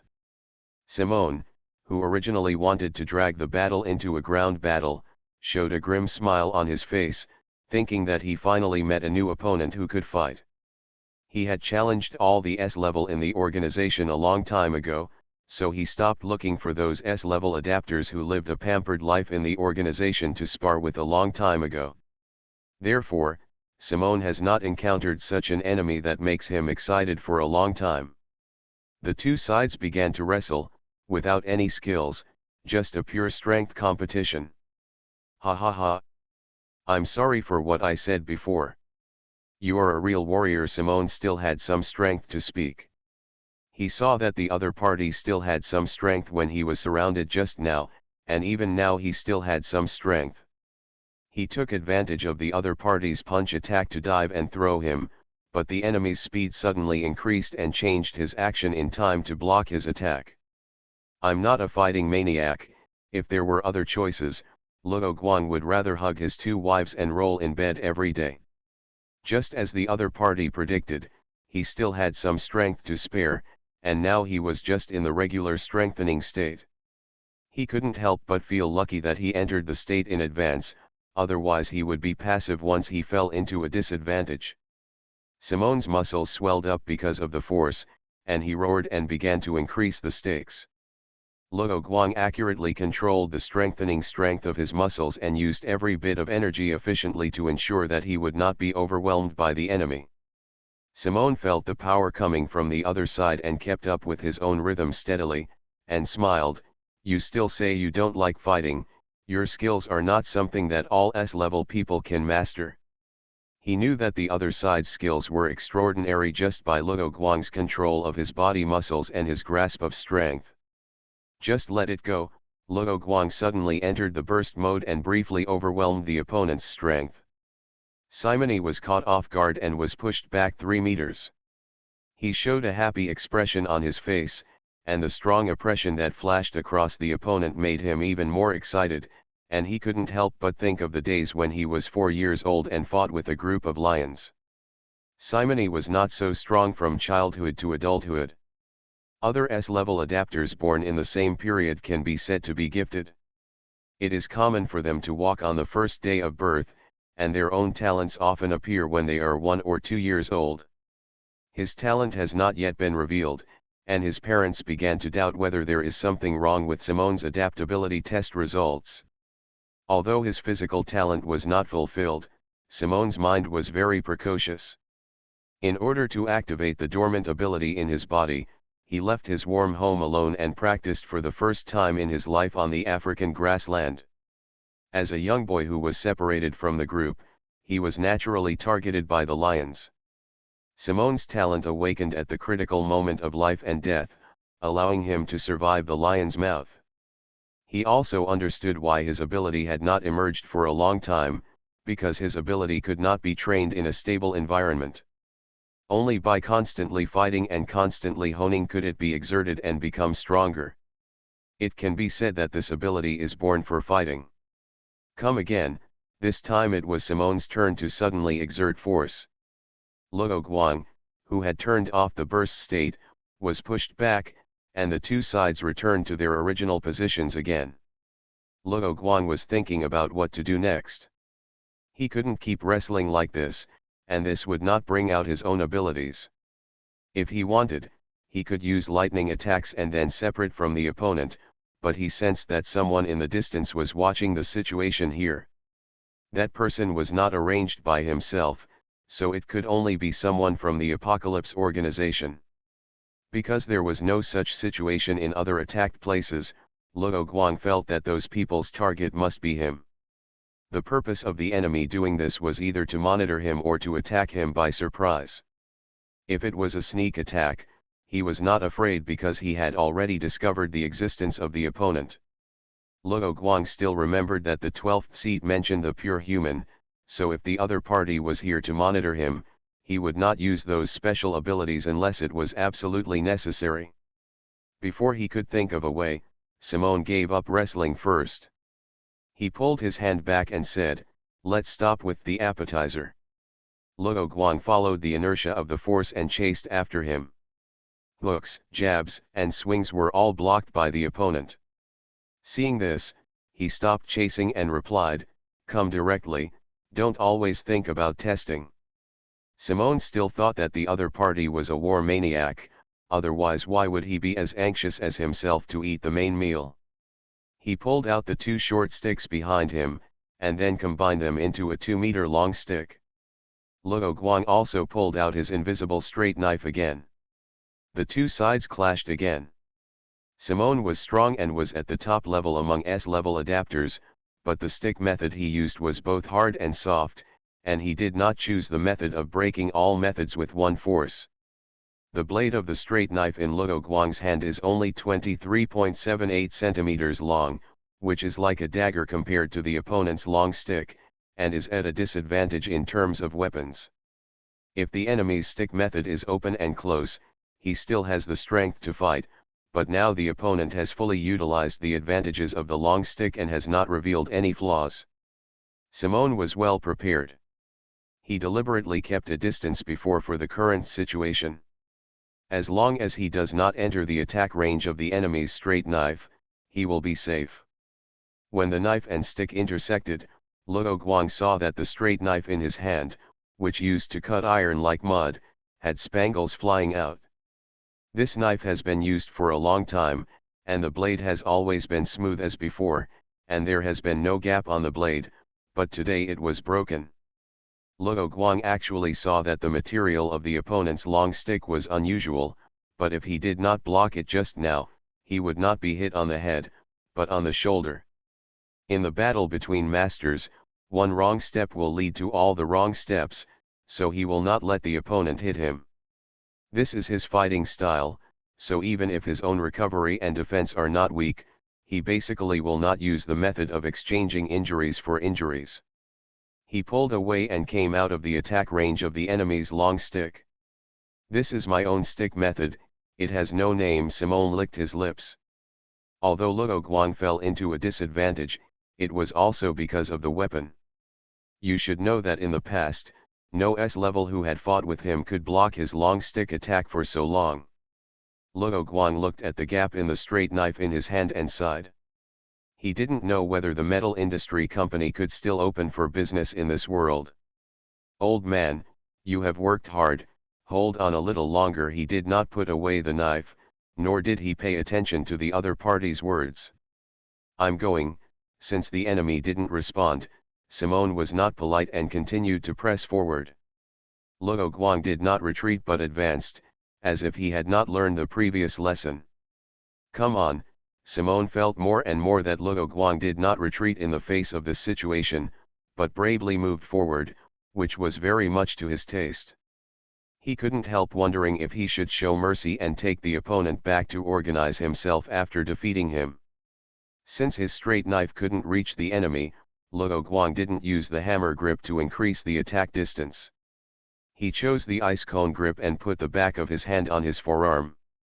I see Simone saw through Luo Guang's approach and thought he wanted to use the knife as a crutch, use his forearm as a shield to block his attack, and then take this opportunity to break into the circle. It would be difficult for the long stick to exert its full power after being close to him. At that time, the advantages and disadvantages of both sides would be reversed, and it would be his turn to fall into a passive position. As a battle maniac, Simone naturally considered these things, but don't forget that his long stick is composed of two short sticks. This will be slightly less sturdy than the one-piece style, but it will allow him to continue to maintain the weapon advantage when fighting at close range. You know, his short stick is still longer than Luo Guang's straight knife. Simone stepped back to increase the distance, and at the same time twisted his hands in the opposite direction, and the long stick became two short sticks. Then he stopped retreating and launched a charge. The opponent was also moving in his direction, and both sides would soon be in attack range. Luo Guang waved his left hand, and three flying knives were aimed at Simone's face, heart, and liver respectively. In fact, he could have used flying knives to kite the opponent after he pulled away from the long stick, but he thought that the enemy's stick skills were superb and it would be easy to block the flying knives, so he chose to sneak attack close to him. As expected, Simone's eyes widened, and he didn't have time to block all the flying knives, so he could only protect his head. Luo Guang took this opportunity to change the ice cone style into a hammer style, sweeping towards the enemy's abdomen. The flying knives were made of fine steel and were extremely sharp. With the blessing of his strength, he successfully broke Simone's defense. It was a pity that the straight knife did not make any gains and was blocked by another short stick of the enemy. Luo Guang took advantage of the victory and kicked the flying knife on the liver with one foot, directly sinking the flying knife into the enemy's body and preventing him from repairing the wound. Simone gritted his teeth, ignored his injuries, and swung the short stick that blocked the flying knife again, but he was kicked away by Luo Guang and the swing went in vain. The other short stick immediately hit Luo Guang's leg, but it was also a step slower and hit the air with a whoosh. At the same time, the flying knife that pierced his heart was squeezed out by his chest muscles because it didn't penetrate deeply. Luo Guang didn't treat the flying knife that had a deeper wound. He shot the flying knife again, aiming at the outer side of Simone's left calf, the inner side of his right thigh and the right eye. Of course, the next thing was the straight knife approaching the opponent's heart. Simone's face became more and more solemn. He didn't expect that the opponent had this flying knife technique, which just made up for the attack distance problem of the opponent's straight knife. Ding, ding. The attack of a flying knife and a straight knife was blocked, and Simone also dodged the attack of two of the flying knives. The pain came from his left thigh, and he knew that another flying knife had pierced into his body. Luo Guang had just thrown out a total of 4 flying knives, one of which was a little late and was hidden in the enemy's blind spot under the cover of the straight knife. Simone had a sharp instinct like a beast and also noticed the existence of this flying knife, but he could only choose the lesser of two evils and chose to block the attack aimed at the eyes and heart. The pain made his perception more acute, and his physical fitness was improved again. He became braver and stronger with each battle. Luo Guang saw this and entered the burst state again. The two sides attacked each other in the hall, and their figures kept flashing in different places, and dull sounds kept coming. This was the sound of both sides putting down their weapons and hitting each other with fists. The observer outside was observing the situation with a high-precision telescope, so his vision was limited and he could not follow the fight between the two. He could not help but throw down the telescope and move towards the African branch building. Luo Guang was steaming all over. He punched the opponent in the chest and broke his heart. Simone was also knocked down by him and a big hole was smashed on the ground. He landed gently and said, "The winner is decided." Ahem. Simone was still alive. He supported his knees and stood up with difficulty. He spit out blood and gasped, saying, "You are now, in full strength." Luo Guang shook his head and said, "No, you didn't even scold me for using dirty tricks." Not only did he have various skills that he hadn't used, but his physical fitness had not reached the highest level. In fact, Simone in a normal state could have tied with Luo Guang, who had the highest physical fitness. But unfortunately, Luo Guang was not a real warrior. Those flying knives all carried the Shinra virus, so when Simone was injured, the outcome was actually determined. For most S-level adapters, getting injured in a battle of the same level is just a common occurrence, and the biochemical viruses or other microorganisms in their bodies can only play a role passively. They are not like Luo Guang, who can accurately control each virus. In addition, there is not much difference in the combat effectiveness between different biochemical viruses. Even if the opponent is infected with a stronger virus, it can be cleared by taking advantage of the home field advantage. So Simone, a veteran S-level adapter, did not care about his injuries at first. Until the two sides entered a fierce attack, he found that there was something wrong with his body. In fact, the biochemical virus in Simone's body is very tricky, and Luo Guang's Shinra virus did not have an advantage at the beginning. Fortunately, he had rich experience in virus warfare, and finally defeated the opponent without any danger. "I was careless, and I can't blame anyone," Simone smiled bitterly. He only thought of the lion group in the African grasslands, but forgot that there were poisonous snakes there. He looked at Luo Guang and said with his last bit of strength, "It's great to be able to fight with you." Evolution begins with Resident Evil. Author, Wei Tongmiao. Chapter 591. Chapter 579 Omega Level. "Since you are here, why don't you come out and chat?" Luo Guang looked at Simone, who had fallen to the ground, and did not go forward to finish him off, but shouted to the outside of the door.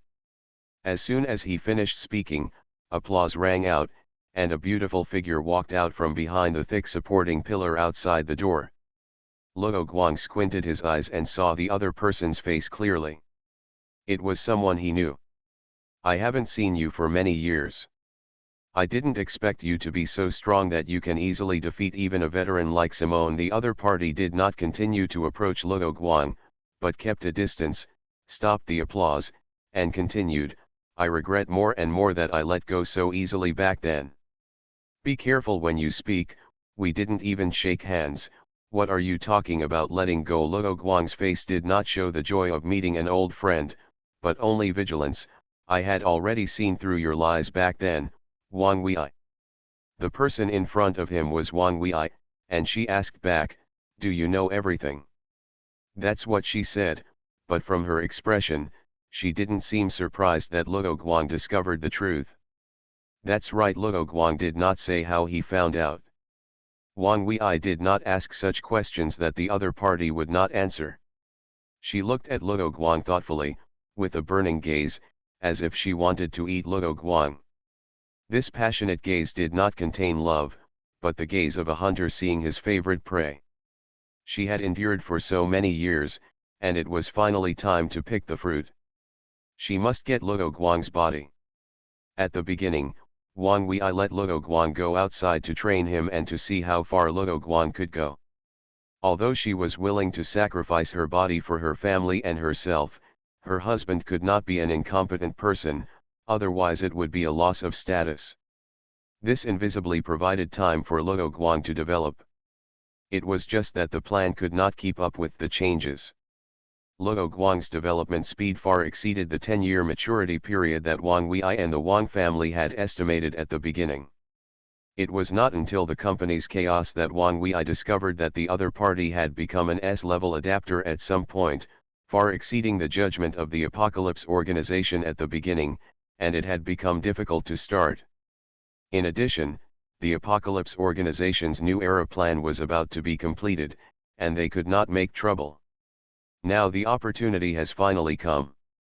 Wang Wei never gave up Luo Guang, and even morbidly kept her virginity for him, rejecting her parents' birth arrangement. The head of the Wang family agreed and supported her very much, and equipped a lot of family members for her to command in this mission of capturing Luo Guang. Otherwise, she would not dare to appear alone in front of Luo Guang like this. Tell me about your purpose this time. Luo Guang didn't know what the other party was thinking, and went straight to the point. Wang Wei said, join us, you can become the king of the new era and lead us humans to go one step further. When Luo Guang and Simone were fighting, she received the latest news from the head of the family. The detection device made by the Apocalypse organization suddenly reacted, and the location was in this South African branch building. There were many S-level adapters fighting here before, but only those who were still standing at the end would be the target of the Apocalypse organization. Now there is only one quota for evolution, and there is only one adapter, so she said that Luo Guang would become the king of the new era. Wang Wei was also very surprised after hearing the words of the headquarters.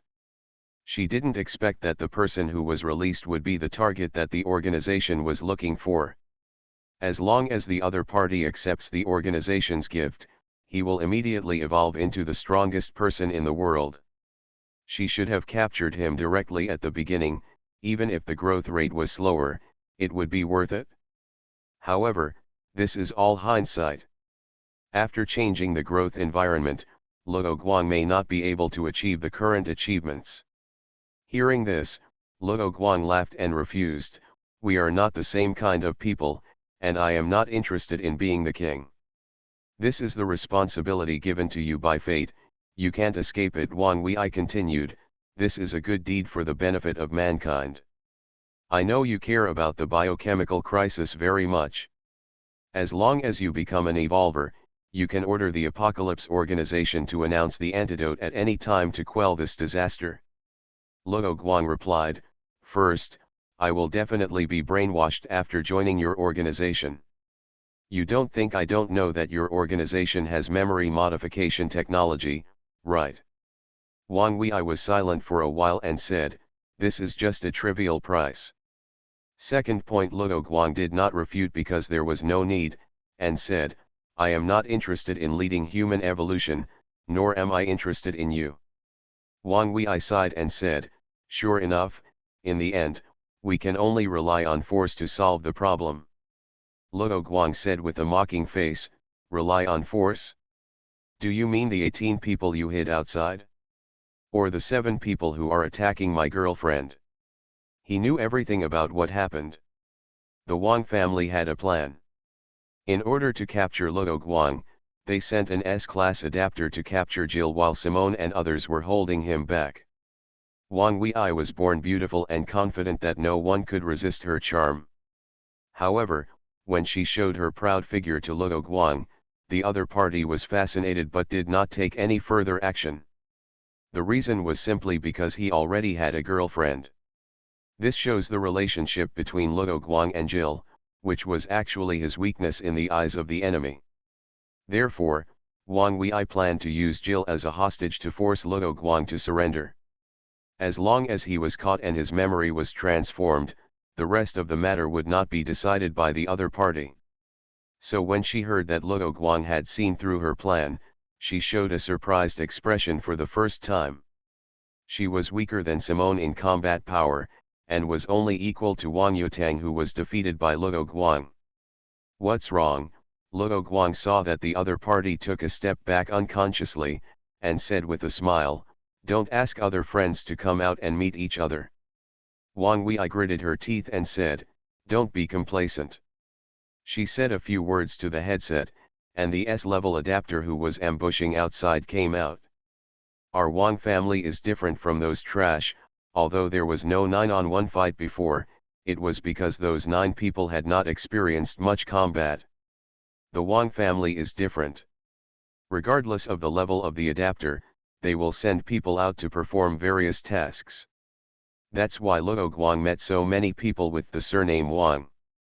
It's not much different. Luo Guang glanced around and didn't notice that there were any particularly powerful people among the people surrounding him. Wang Wei didn't believe it. Not only were they more powerful in combat power, but they also cooperated more tacitly. Even Simone couldn't deal with the joint attack of so many people. She was about to give the order, but she heard Luo Guang say, "Don't be in a hurry. In fact, it's not impossible for me to go back with you." "Humph, are you scared?" Wang Wei thought that the other party saw that so many of her people cooperated well and formed a battle formation to surround her, and felt that they had no chance of winning, so they begged for mercy. Luo Guang shook his head. "Are you afraid that you are not enough to fill my teeth? Have you forgotten one thing?" Wang Wei looked at the other party with a vigilant face, but she still planned to listen to the other party's words and did not order an attack. Even if they could win with their large numbers, if they took Simone as a reference, they could only win miserably, so it would be best to complete the task without fighting. Seeing this, Luo Guang continued, "This biochemical crisis was caused by you, which means that your apocalypse organization is the enemy of our BSAT. Wang Wei is very smart." She said directly, "So you want to know the location of our organization's headquarters, and capture the leader first?" "Yes, but I think you don't know the location of the headquarters either. As long as you are willing to go with us, it is easy to find out the location of the headquarters. Tell me the address and I will go there myself." "Will you use missiles to clean up the place before you go there?" Although Wang Wei has not been with Luo Guang for a long time, she has studied him. "Is it not possible?" Luo Guang said frankly that this is what he thought. The Wang family's level adapters around him were angry, but they did not interrupt, just waiting for Captain Wang Wei's order. Wang Wei felt that the other party was playing tricks on him, and said angrily, "Since you are so insincere, then we have nothing to talk about. I have another question." "I am not obliged to answer you." Wang Wei raised his hand and was about to give an order. Luo Guang ignored the other party's answer and asked directly, "Since you have been here for a long time, why didn't you save Simone?" Wang Wei was stunned. She didn't expect the other party to ask this question. But as mentioned before, she had no obligation to answer Luo Guang's question. She waved her hand and asked the surrounding S-level adapters to attack.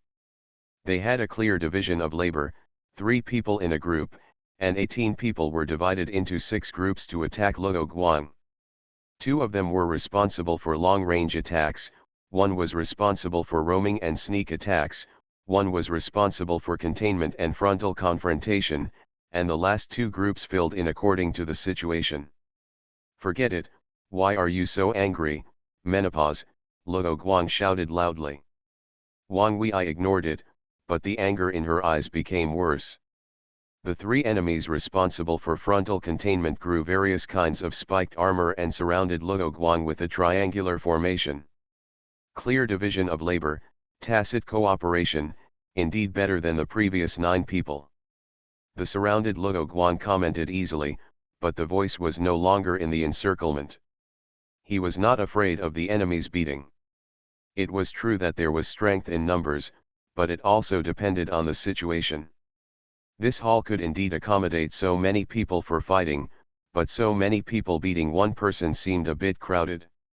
In the words of Paradox players, the war was not wide enough and could not deal all the damage.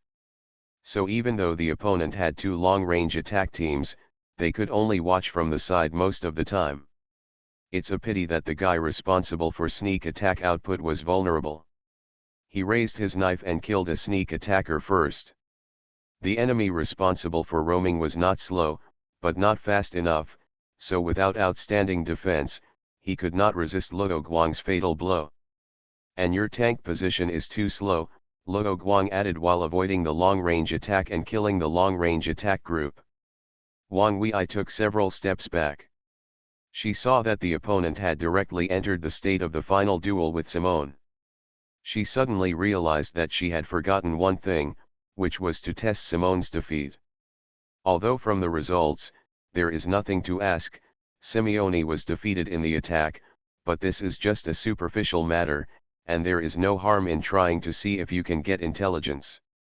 She was a little terrified, because she found that Luo Guang had taken the initiative in the conversation from the beginning and had been following the other party's words. In the end, she came to her senses and did not answer questions related to Simeone, but instead missed the opportunity to test. Wang Wei had just figured out some things, and changes happened on the field again. After Luo Guang eliminated one of the guerrillas, he tried to attack the ranged group, and the replacement group immediately blocked him head-on. This time he didn't try to test the situation again. He waved his hands back and shot the flying knife back, aiming at the two wandering members who were chasing him. The invisible straight knife with a notch was held in his hand again, colliding with the enemy's long sword, making a crisp sound. A sharp spear stabbed over from the side. But Luo Guang didn't stop. He just made a feint and rushed to the other side as soon as he came into contact with the longsword enemy. The longsword enemy felt pain in his palm, and the spear enemy's attack was blocked by the longsword enemy. Luo Guang bought himself some time, and temporarily only had to face the last enemy with a warhammer in the replacement group. The warhammer flashed with lightning, as if it contained the power of thunder and lightning. This enemy knew that he was not faster than Luo Guang, so he directly chose to attack with lightning. But Luo Guang was not afraid of lightning attacks, so he rushed directly into the lightning and cut off the enemy's head with a knife. The long-range team that Luo Guang was targeting saw that the opponent easily broke through the replacement team and shouted directly, "Attack!" Their speed was not faster than Luo Guang, so they could only try to slow down the enemy with attacks. The world's martial arts can only be broken by speed, and Luo Guang's speed in the burst state has an absolute advantage. These Wang family S-level adapters are much stronger than the previous 9 S-levels in terms of combat experience and personal ability, but individually they are far inferior to Simone. Impossible, Wang Wei looked at the one-sided state of the battle, and her shocked expression did not change. She watched Luo Guang mess up the battle formation and chase people relentlessly, and she didn't have the slightest idea of helping. Suddenly, Wang Wei thought of something. Her face was full of fear, and she shouted, "You are not S-level. You are Omega-level adapter." She had heard from the head of the family that the level of the Apocalypse organization is actually above the S-level, and the name is Omega level. But no one has ever obtained this level since the founding of the Apocalypse organization. Because this is the long-cherished wish of the Apocalypse organization, it represents the success of human evolution. Wang Wei looked at Luo Guang, who was as easy to deal with S-level as she was to deal with A-level, and remembered that the other party almost dealt with Simone without injury, and could only come to this conclusion. Luo Guang is actually a human who has evolved successfully, an Omega-level adapter, so he can easily deal with so many S-levels. Otherwise, she could not explain what she saw at all. Wang Wei made a judgment in her heart and retreated immediately. She had to hurry up and tell this information. Luo Guang had been keeping an eye on the other party's movements. When he saw that the other party wanted to run, he threw a flying knife at him, then shook off the others and rushed towards Wang Wei. You are listening to Novels at Bless Up channel. Wish you happiness and luck. Please subscribe to receive new novels. How do you feel about this novel? Please like and leave a comment. Evolution begins with Resident Evil. Author, Wei Tongmiao. Chapter 592. Watch out behind you, the 6 surviving members of the Wang family shouted in unison. They actually knew that they would have to die here this time, but they didn't expect the other party to suddenly abandon them and others to chase Wang Wei. But as members of the Wang family, they naturally faced the challenge without any retreat. So when they saw Luo Guang's action, they immediately reminded the captain. Wang Wei heard this, but did not turn back. Because the flying speed of Luo Guang's flying knife was faster than the speed of sound, she had already been hit when she heard this. She used her muscles to squeeze the flying knife to the ground, but still did not turn back, because she was contacting her superiors. However, no matter how she adjusted the channel, the communicator could not contact the superiors, as if it was greatly interfered. This was because Luo Guang aimed at the opponent's position and emitted a directional high-power electromagnetic wave, interfering with the opponent's communication. This is more concealed than the electromagnetic pulse burning the opponent's communication equipment. After all, if the opponent's communicator is prepared to prevent EMP, wouldn't it expose their own abilities? "Where are you running?" Luo Guang quickly chased after Wang Weiai and swung the straight knife at the opponent's legs. Some members of the Wang family have a special ability, which he named the Master Possesses the Body. Luo Guang had already obtained blood from Wang Yutang and analyzed it, so he was ready to deal with this move this time. Judging from what Wang Yutang said at the time, the person who came was the other party's grandfather. This old generation of S-level adapters will most likely be taken to the headquarters of the Apocalypse organization, so Wang Weiai will definitely look for his elders when he asks the gods to possess him, so he may be able to take this opportunity to reversely track the location of the enemy headquarters. That's why Luo Guang didn't deal with Wang Weiai directly, thinking of limiting the other party's ability to move first. Other members of the Wang family chased Luo Guang, vowing to protect their captain, and did not take this opportunity to take Ashley hostage. Not only for the reason of protecting the captain, Wang Weiai is also a rare genius in their family, one of the 3 golden heroes. Ashley was on top of the building at this time, and the previous bodyguards had been withdrawn by Luo Guang, and there was no S-level combat power to protect her. Luo Guang dared to leave the building because he temporarily accepted a younger brother. That person was Simone. He didn't finish off the enemy in order to protect Ashley or ambush the enemy later. After all, he had already discovered the enemies hiding outside the branch building, so he had to prepare in advance. If the 6 people chose to capture Ashley, Simone would catch them off guard. Because the survivors chose to chase him, Luo Guang asked Simone to continue lying in the pit and wait. Wang Weiai turned around and tried to block the attack, but Luo Guang's speed was faster than hers. No matter how fast she reacted, it would take a lot of time to turn around. However, she awakened a special ability last year, called Diamond Skeleton, which literally means that it can make the bones in her body as hard as diamonds. Therefore, Luo Guang's knife did not cut off the opponent's legs, but was blocked by the diamond femur. However, Wang Wei's center of gravity was unstable and she fell down, as if she was tripped by someone. Suddenly, a thick smoke screen blew out from behind Wang Weiai, covering the position where Luo Guang was. This was caused by the emergency smoke device on her body being activated. The blue smoke it sprays out is hot and dense, and can interfere with various aiming tools. In addition, the tiny particles in the smoke contain the poison carefully selected by the Apocalypse organization. So far, there are very few poisons and toxins that the Apocalypse organization has not developed an antidote for. The most famous one is the Eternal Toxin produced using the Eternal virus in the Berlin incident. Unfortunately, Luo Guang is immune to the Eternal Toxin, so the Eternal Toxin in the thick smoke has no effect on him. And this smoke can't prevent him from confirming Wang Wei's position and chasing the enemy out of the smoke range. After using the emergency smoke device, Wang Weiai quickly repaired the damage to his body. He didn't even think about being a ghost in the smoke, and ran away directly to continue to delay time. She knew that she couldn't outrun Luo Guang and was doomed. So she did this not to escape, but to buy time. Wang Weiai saw Luo Guang catching up, turned around in advance and took the initiative to attack. It happened that the 6 people of the Wang family behind him also caught up, and both sides began to attack Luo Guang. Since the target chose to fight head-on and was infected with the Shinra virus when he was just injured, Luo Guang was naturally not in a hurry to catch him, and planned to deal with the weaker enemies first. So he turned around and wanted to deal with the enemies chasing from behind first. Suddenly, Wang Wei's momentum increased, and her eyes were a little vicissitudes, like the eyes of an old man.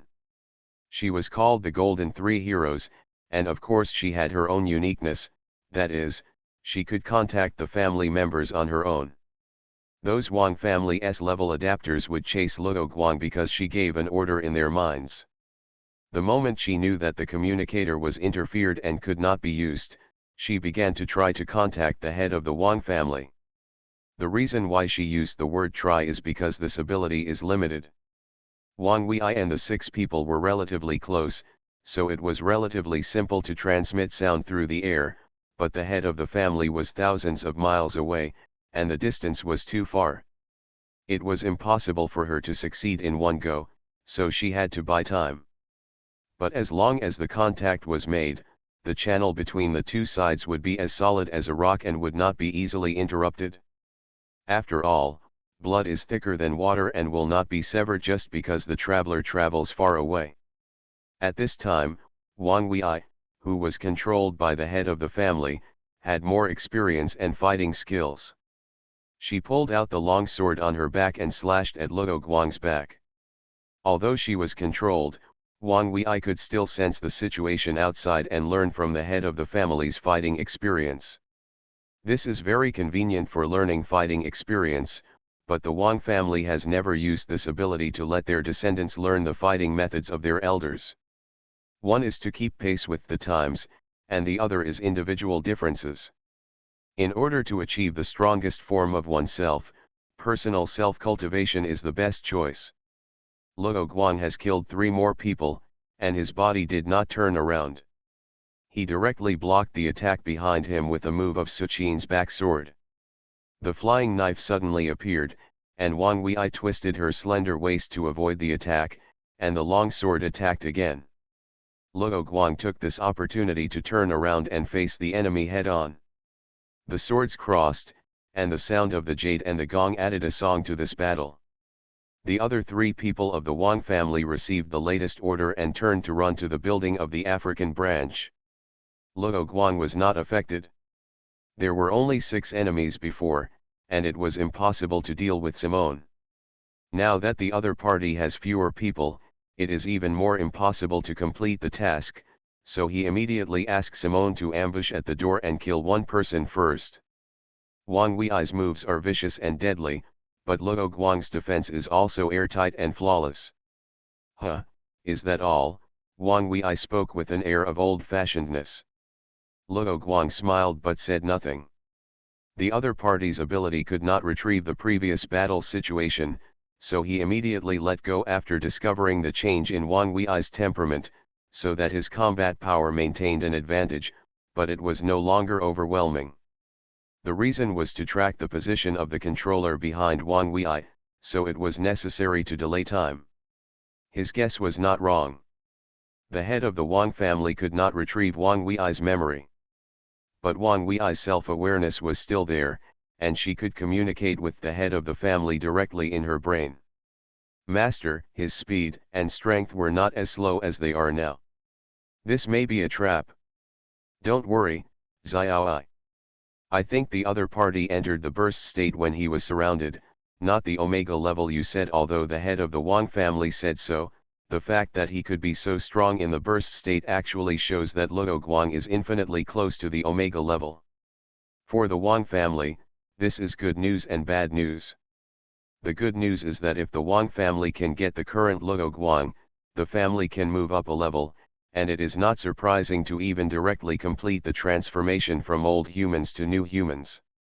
The bad news is that it is extremely difficult to get such a powerful Luo Guang, and he has no confidence in defeating the other party, so he changed his strategy and asked people to capture hostages. Yes, Wang Wei believed in the judgment of the head of the Wang family and did not say anything more. Luo Guang knew the conversation between the two in his mind clearly. As long as he knew which part of the genes of the Wang family was related to this kind of telepathic communication and the skills of the ancestors, he could use it for himself. But he did not use this to mock the other party or tell the content of the conversation between the two. Everything was to track the enemy's position. This is the most important thing now. So Luo Guang was not in a hurry, and they just attacked and defended each other. On the other side, the 3 people who tried to catch Ashley lost one person because they were ambushed by Simone. The remaining two were in a state of panic. They didn't expect that the other party was still alive and turned to attack them. The distance between the two sides was too close, and the two had no chance to pull, and were easily solved by Simone. Luo Guang was very efficient and quickly tracked the enemy's signal transmission site, which was on the south side of the Himalayas. Simone, who completed the ambush mission, inserted into the battle between Luo Guang and Wang Wei from the side. He directly hit Wang Wei with a stick and sent him flying, and the diamond bones were also cracked. The head of the Wang family controlled Wang Wei's body to adjust his posture in mid-air, and watched Simone and Luo Guang go hand in hand, and cursed, "Simone! Are you crazy?" Luo Guang laughed and said, "Didn't I ask you before? Why didn't you save him when you arrived a long time ago?" Wang Wei immediately told the head of the family about this in his mind. The head of the family said in surprise, "Simone! You betrayed the organization for such a small matter." Simone snorted coldly and replied, "Simone of the Apocalypse organization was abandoned by you, and he is dead. You chose Wang Kongd." He knew about the bloodline of the Wang family, and he had sparred with the head of the Wang family before, so he recognized the swordsmanship used by Wang Wei.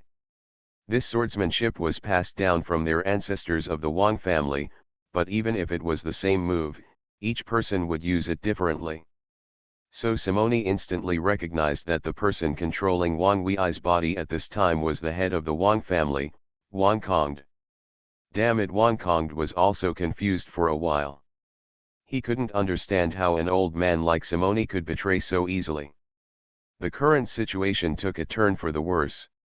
The other party came from the African branch building, so the three people he sent out must have been killed by Simone.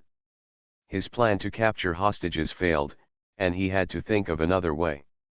Since the purpose of tracking the enemy has been achieved, Luo Guang doesn't need to waste time.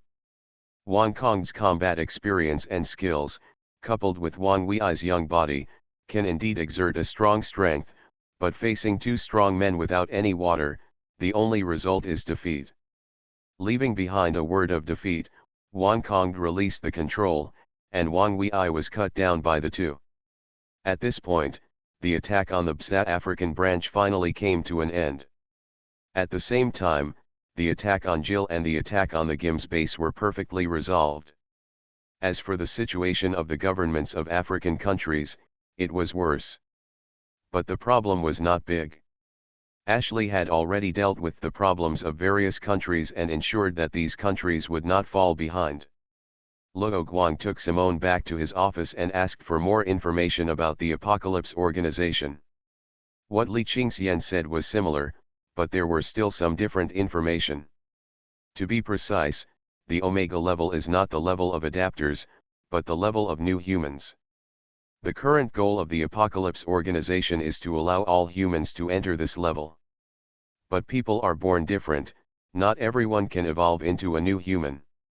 So there is only one final result, that is, a war between the new and old humans, and then the old humans are completely wiped out.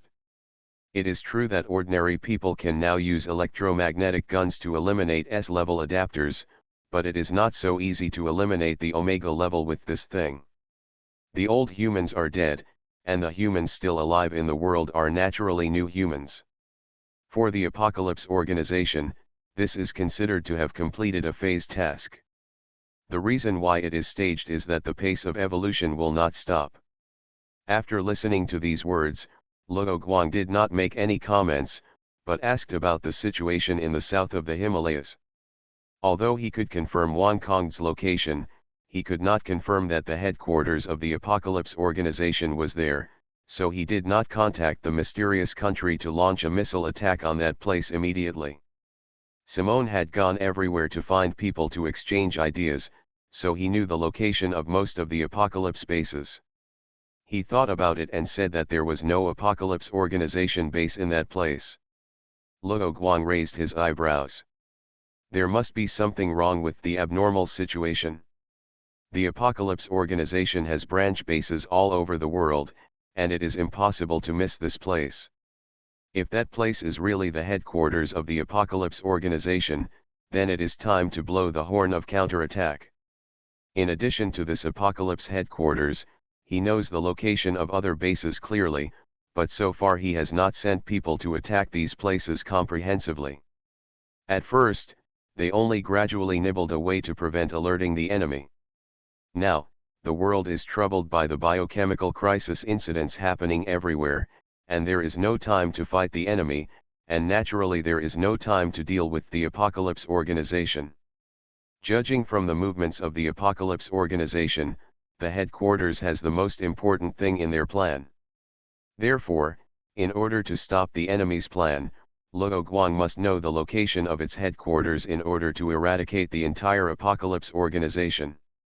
In addition to these intelligence, he has another source of intelligence, that is, Li Qingxian and Xena. In addition to the loyalty issue, another reason why they were not summoned in the first batch is that the two had been defeated by Luo Guang, so they also need to pass the trial to confirm their qualifications and loyalty before they can be taken back to the headquarters. With the assistance of Luo Guang, the two completed the trial mission, and finally successfully received the Apocalypse organization's take-back notice. So Luo Guang now only needs to wait for the two to arrive at the destination before he can make the final confirmation. And Li Qingxian and the others did not let him wait for long, and followed the messenger to the end of the journey the next morning.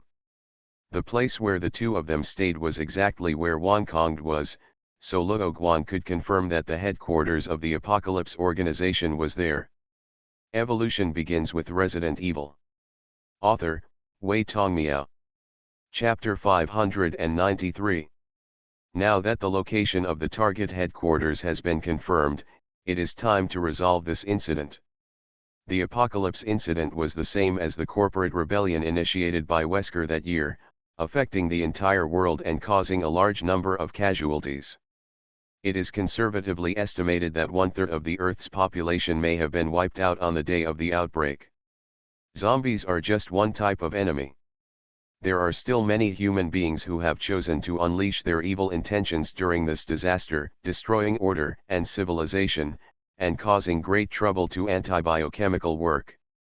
For example, the Greyhound organization was also attacked indiscriminately by the Apocalypse organization and suffered casualties, but they chose to rise up while the Italian government was struggling to solve the domestic biochemical crisis, and wanted to kill it while it was sick. For another example, when Jill was dealing with the biohazard incident, she also had to deal with various incidents of beating, smashing, looting, burning and raping. Gil has no mercy for criminals who do not surrender and can only be shot on the spot for violating the anti-biochemical law. But now she has finished her mission temporarily and returned to the BSA Africa branch building. Although he was attacked, the lobby on the first floor became desolate. After confirming that there was no problem with the building construction, Luo Guang did not move the office location. At this time, Luo Guang was meeting with people from all over the world in the largest conference room of the BSA African branch. Because everyone was very busy, they conducted the meeting directly through online communication. This meeting was convened by Luo Guang and O'Brien in the name of the BSA organization, and the countries contacted were all countries that still have some remaining strength in this biological crisis. In addition to the above-mentioned people, there is also a special participant, and that is the boss of the GIMS team Wu Song. As the convener of the meeting, O'Brien made the opening remarks. I'm very grateful that you all took time out of your busy schedule to attend this meeting. In fact, it was our BSA African Division Director Luo Guang who asked me to convene this meeting. Normally, the branch director has no power to ask the commander-in-chief of BSA to do things, but O'Brien didn't care about this. After preparing for this incident, he handed over the position to Luo Guang and retired to write a book.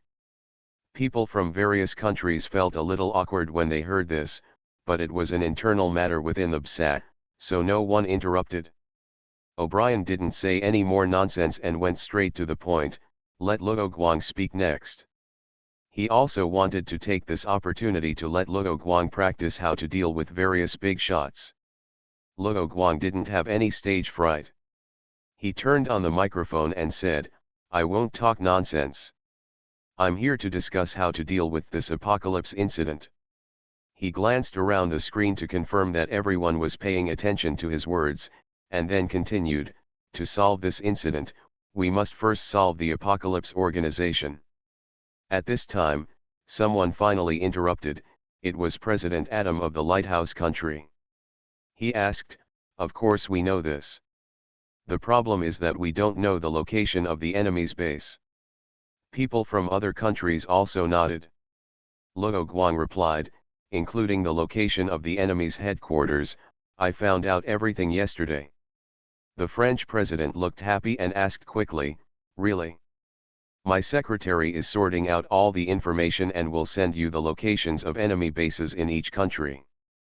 The German chancellor asked, "According to your BSA statistics, it seems that many countries have not responded. What about their domestic enemy bases?" Luo Guang asked, "How do you think it should be handled better?" The German chancellor smiled and said, "Our countries have temporarily stabilized the domestic situation. For the sake of world peace, let us nearby countries send troops to help." The German chancellor looked at other people.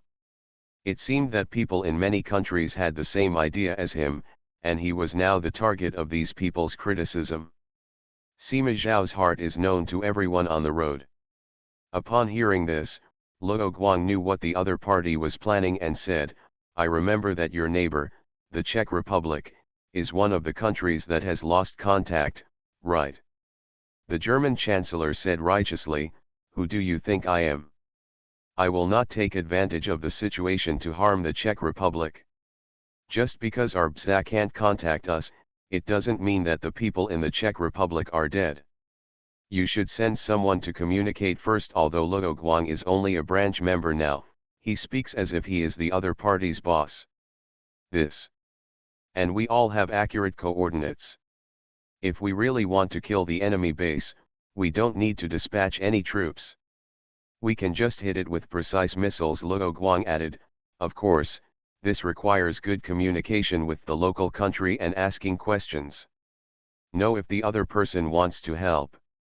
Everyone knows that it is best to explode directly with missiles, but they cannot only consider the present, but also the aftermath." To a certain extent, this idea also reflects Luo Guang's confidence in defeating the apocalypse organization. The German chancellor was silent for a long time in the end, without insisting, and said, "I understand, now is indeed the time for us to concentrate our efforts on destroying the enemy." Luo Guang looked at the disappointed looks of some leaders from other countries, without any disturbance in his heart. The German chancellor would jump out and say that he arranged this through organization. According to Luo Guang's initial plan, this matter should have been done by the president of the lighthouse country. This would be a greater deterrent. After all, the lighthouse country has not received any benefits, so how can others be allowed to take advantage of the opportunity to obtain such huge benefits? However, President Adam and organization. This attack needs to be carried out at the same time, so we can't alert the enemy. Luo Guang finally added, "I will send you the specific plan together with the location of the enemy base.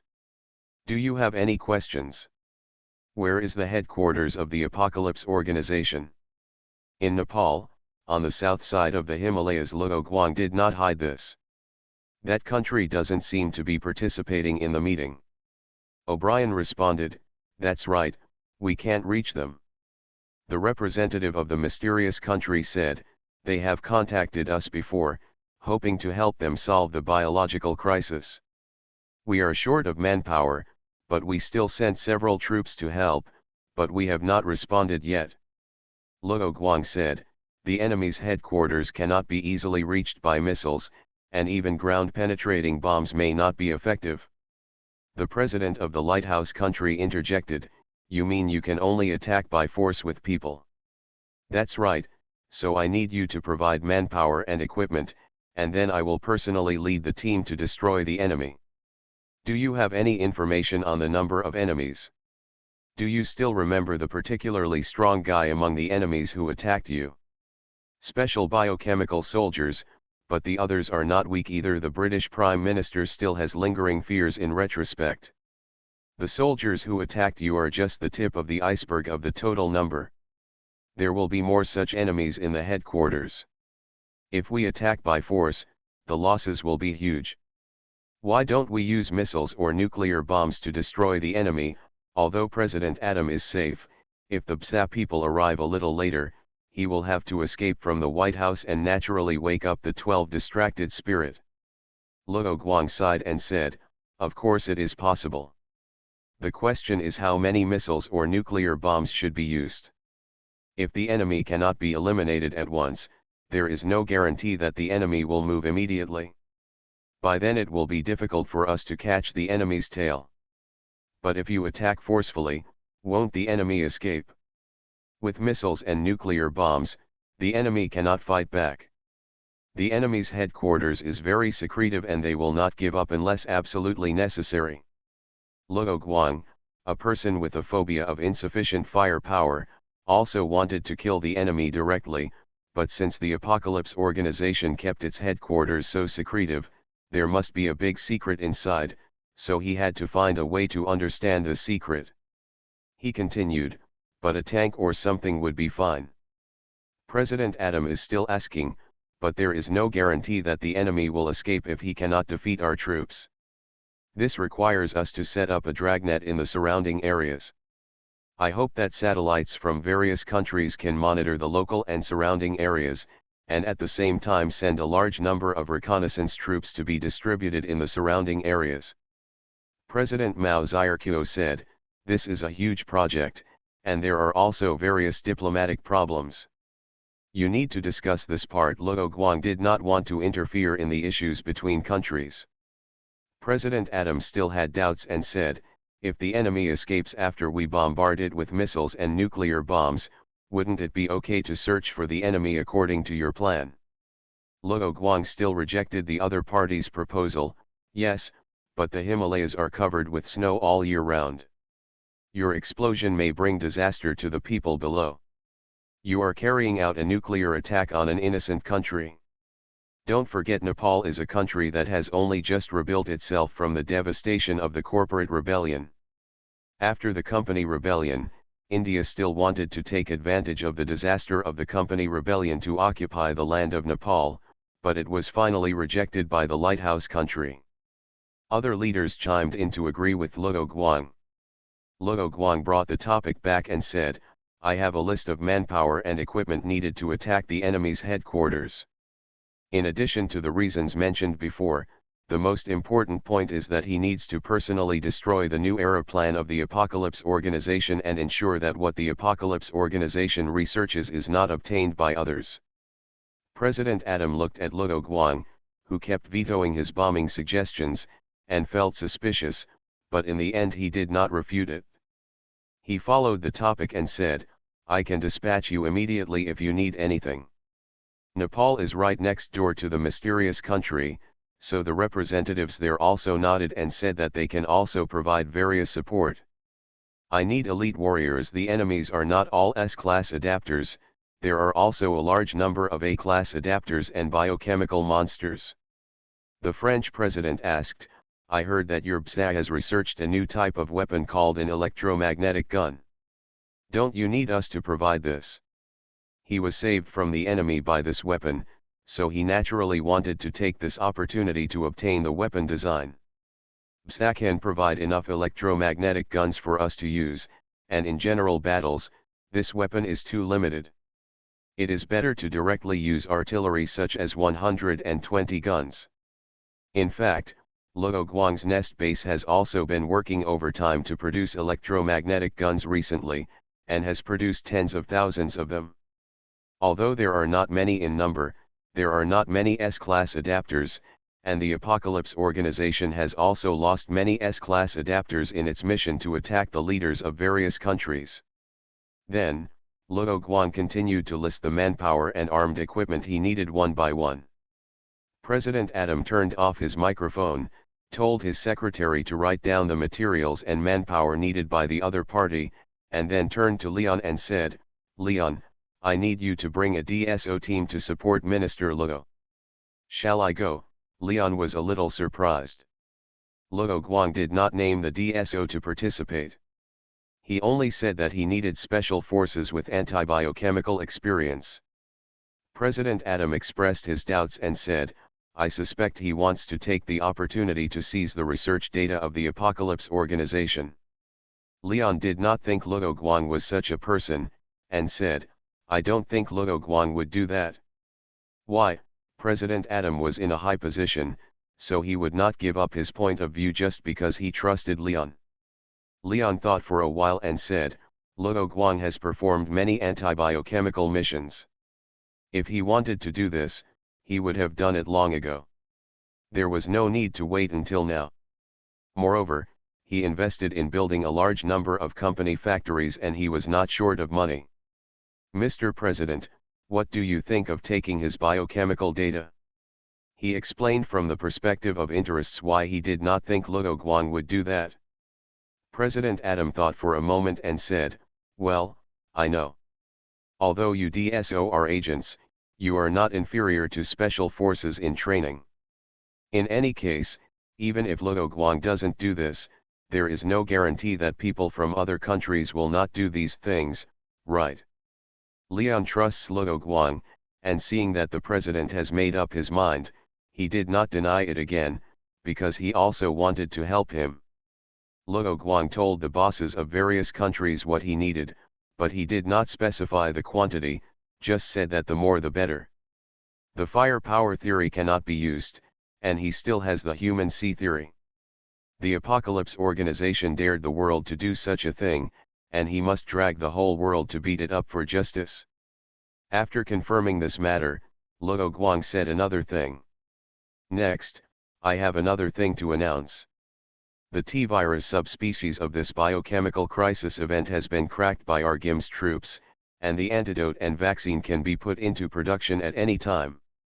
Except for the representatives of the mysterious country, others also understood why Wu Song, a small mercenary boss, was also qualified to attend this meeting. They couldn't help but feel lucky that they didn't raise any objections to Wu Song's participation in the meeting before the meeting started, otherwise they would be uncomfortable if they were stuck on the antidote and vaccine. You are not kind, this is a top priority, you should have said it first, and why haven't you put it into production immediately? We have to race against time to save the people now. One president expressed dissatisfaction with this. Luo Guang replied, the Apocalypse Organization has more than one virus. If the enemy doesn't solve it, what's the use of solving this virus? Things are divided into priorities. Of course, he knows that the faster the vaccine and antidote are put into production, the more people can be saved, but if the Apocalypse Organization is not solved first, it will only be a temporary solution. Everyone, including O'Brien, nodded and agreed with Luo Guang's idea. The means by which the Apocalypse Organization releases viruses are hard to guard against. They are saving people now, and the enemy turns around and releases new viruses, which is a useless effort. Luo Guang saw the person who raised the question shut up, and was about to continue talking when he heard President Adam ask a question. The stronger countries in Europe are basically controlled by Organization X. They have all received orders, so they don't say much, but President Adam is not controlled by Organization X, so he naturally looks more active in the meeting. You just mentioned our GIMS troops, right? Yes, I am the real boss of the GIMS troops, and Wu Song is just working for me. Luo Guang decided to take this opportunity to make this matter public. It's time for Wu Song's clone to die, and its mission should be over.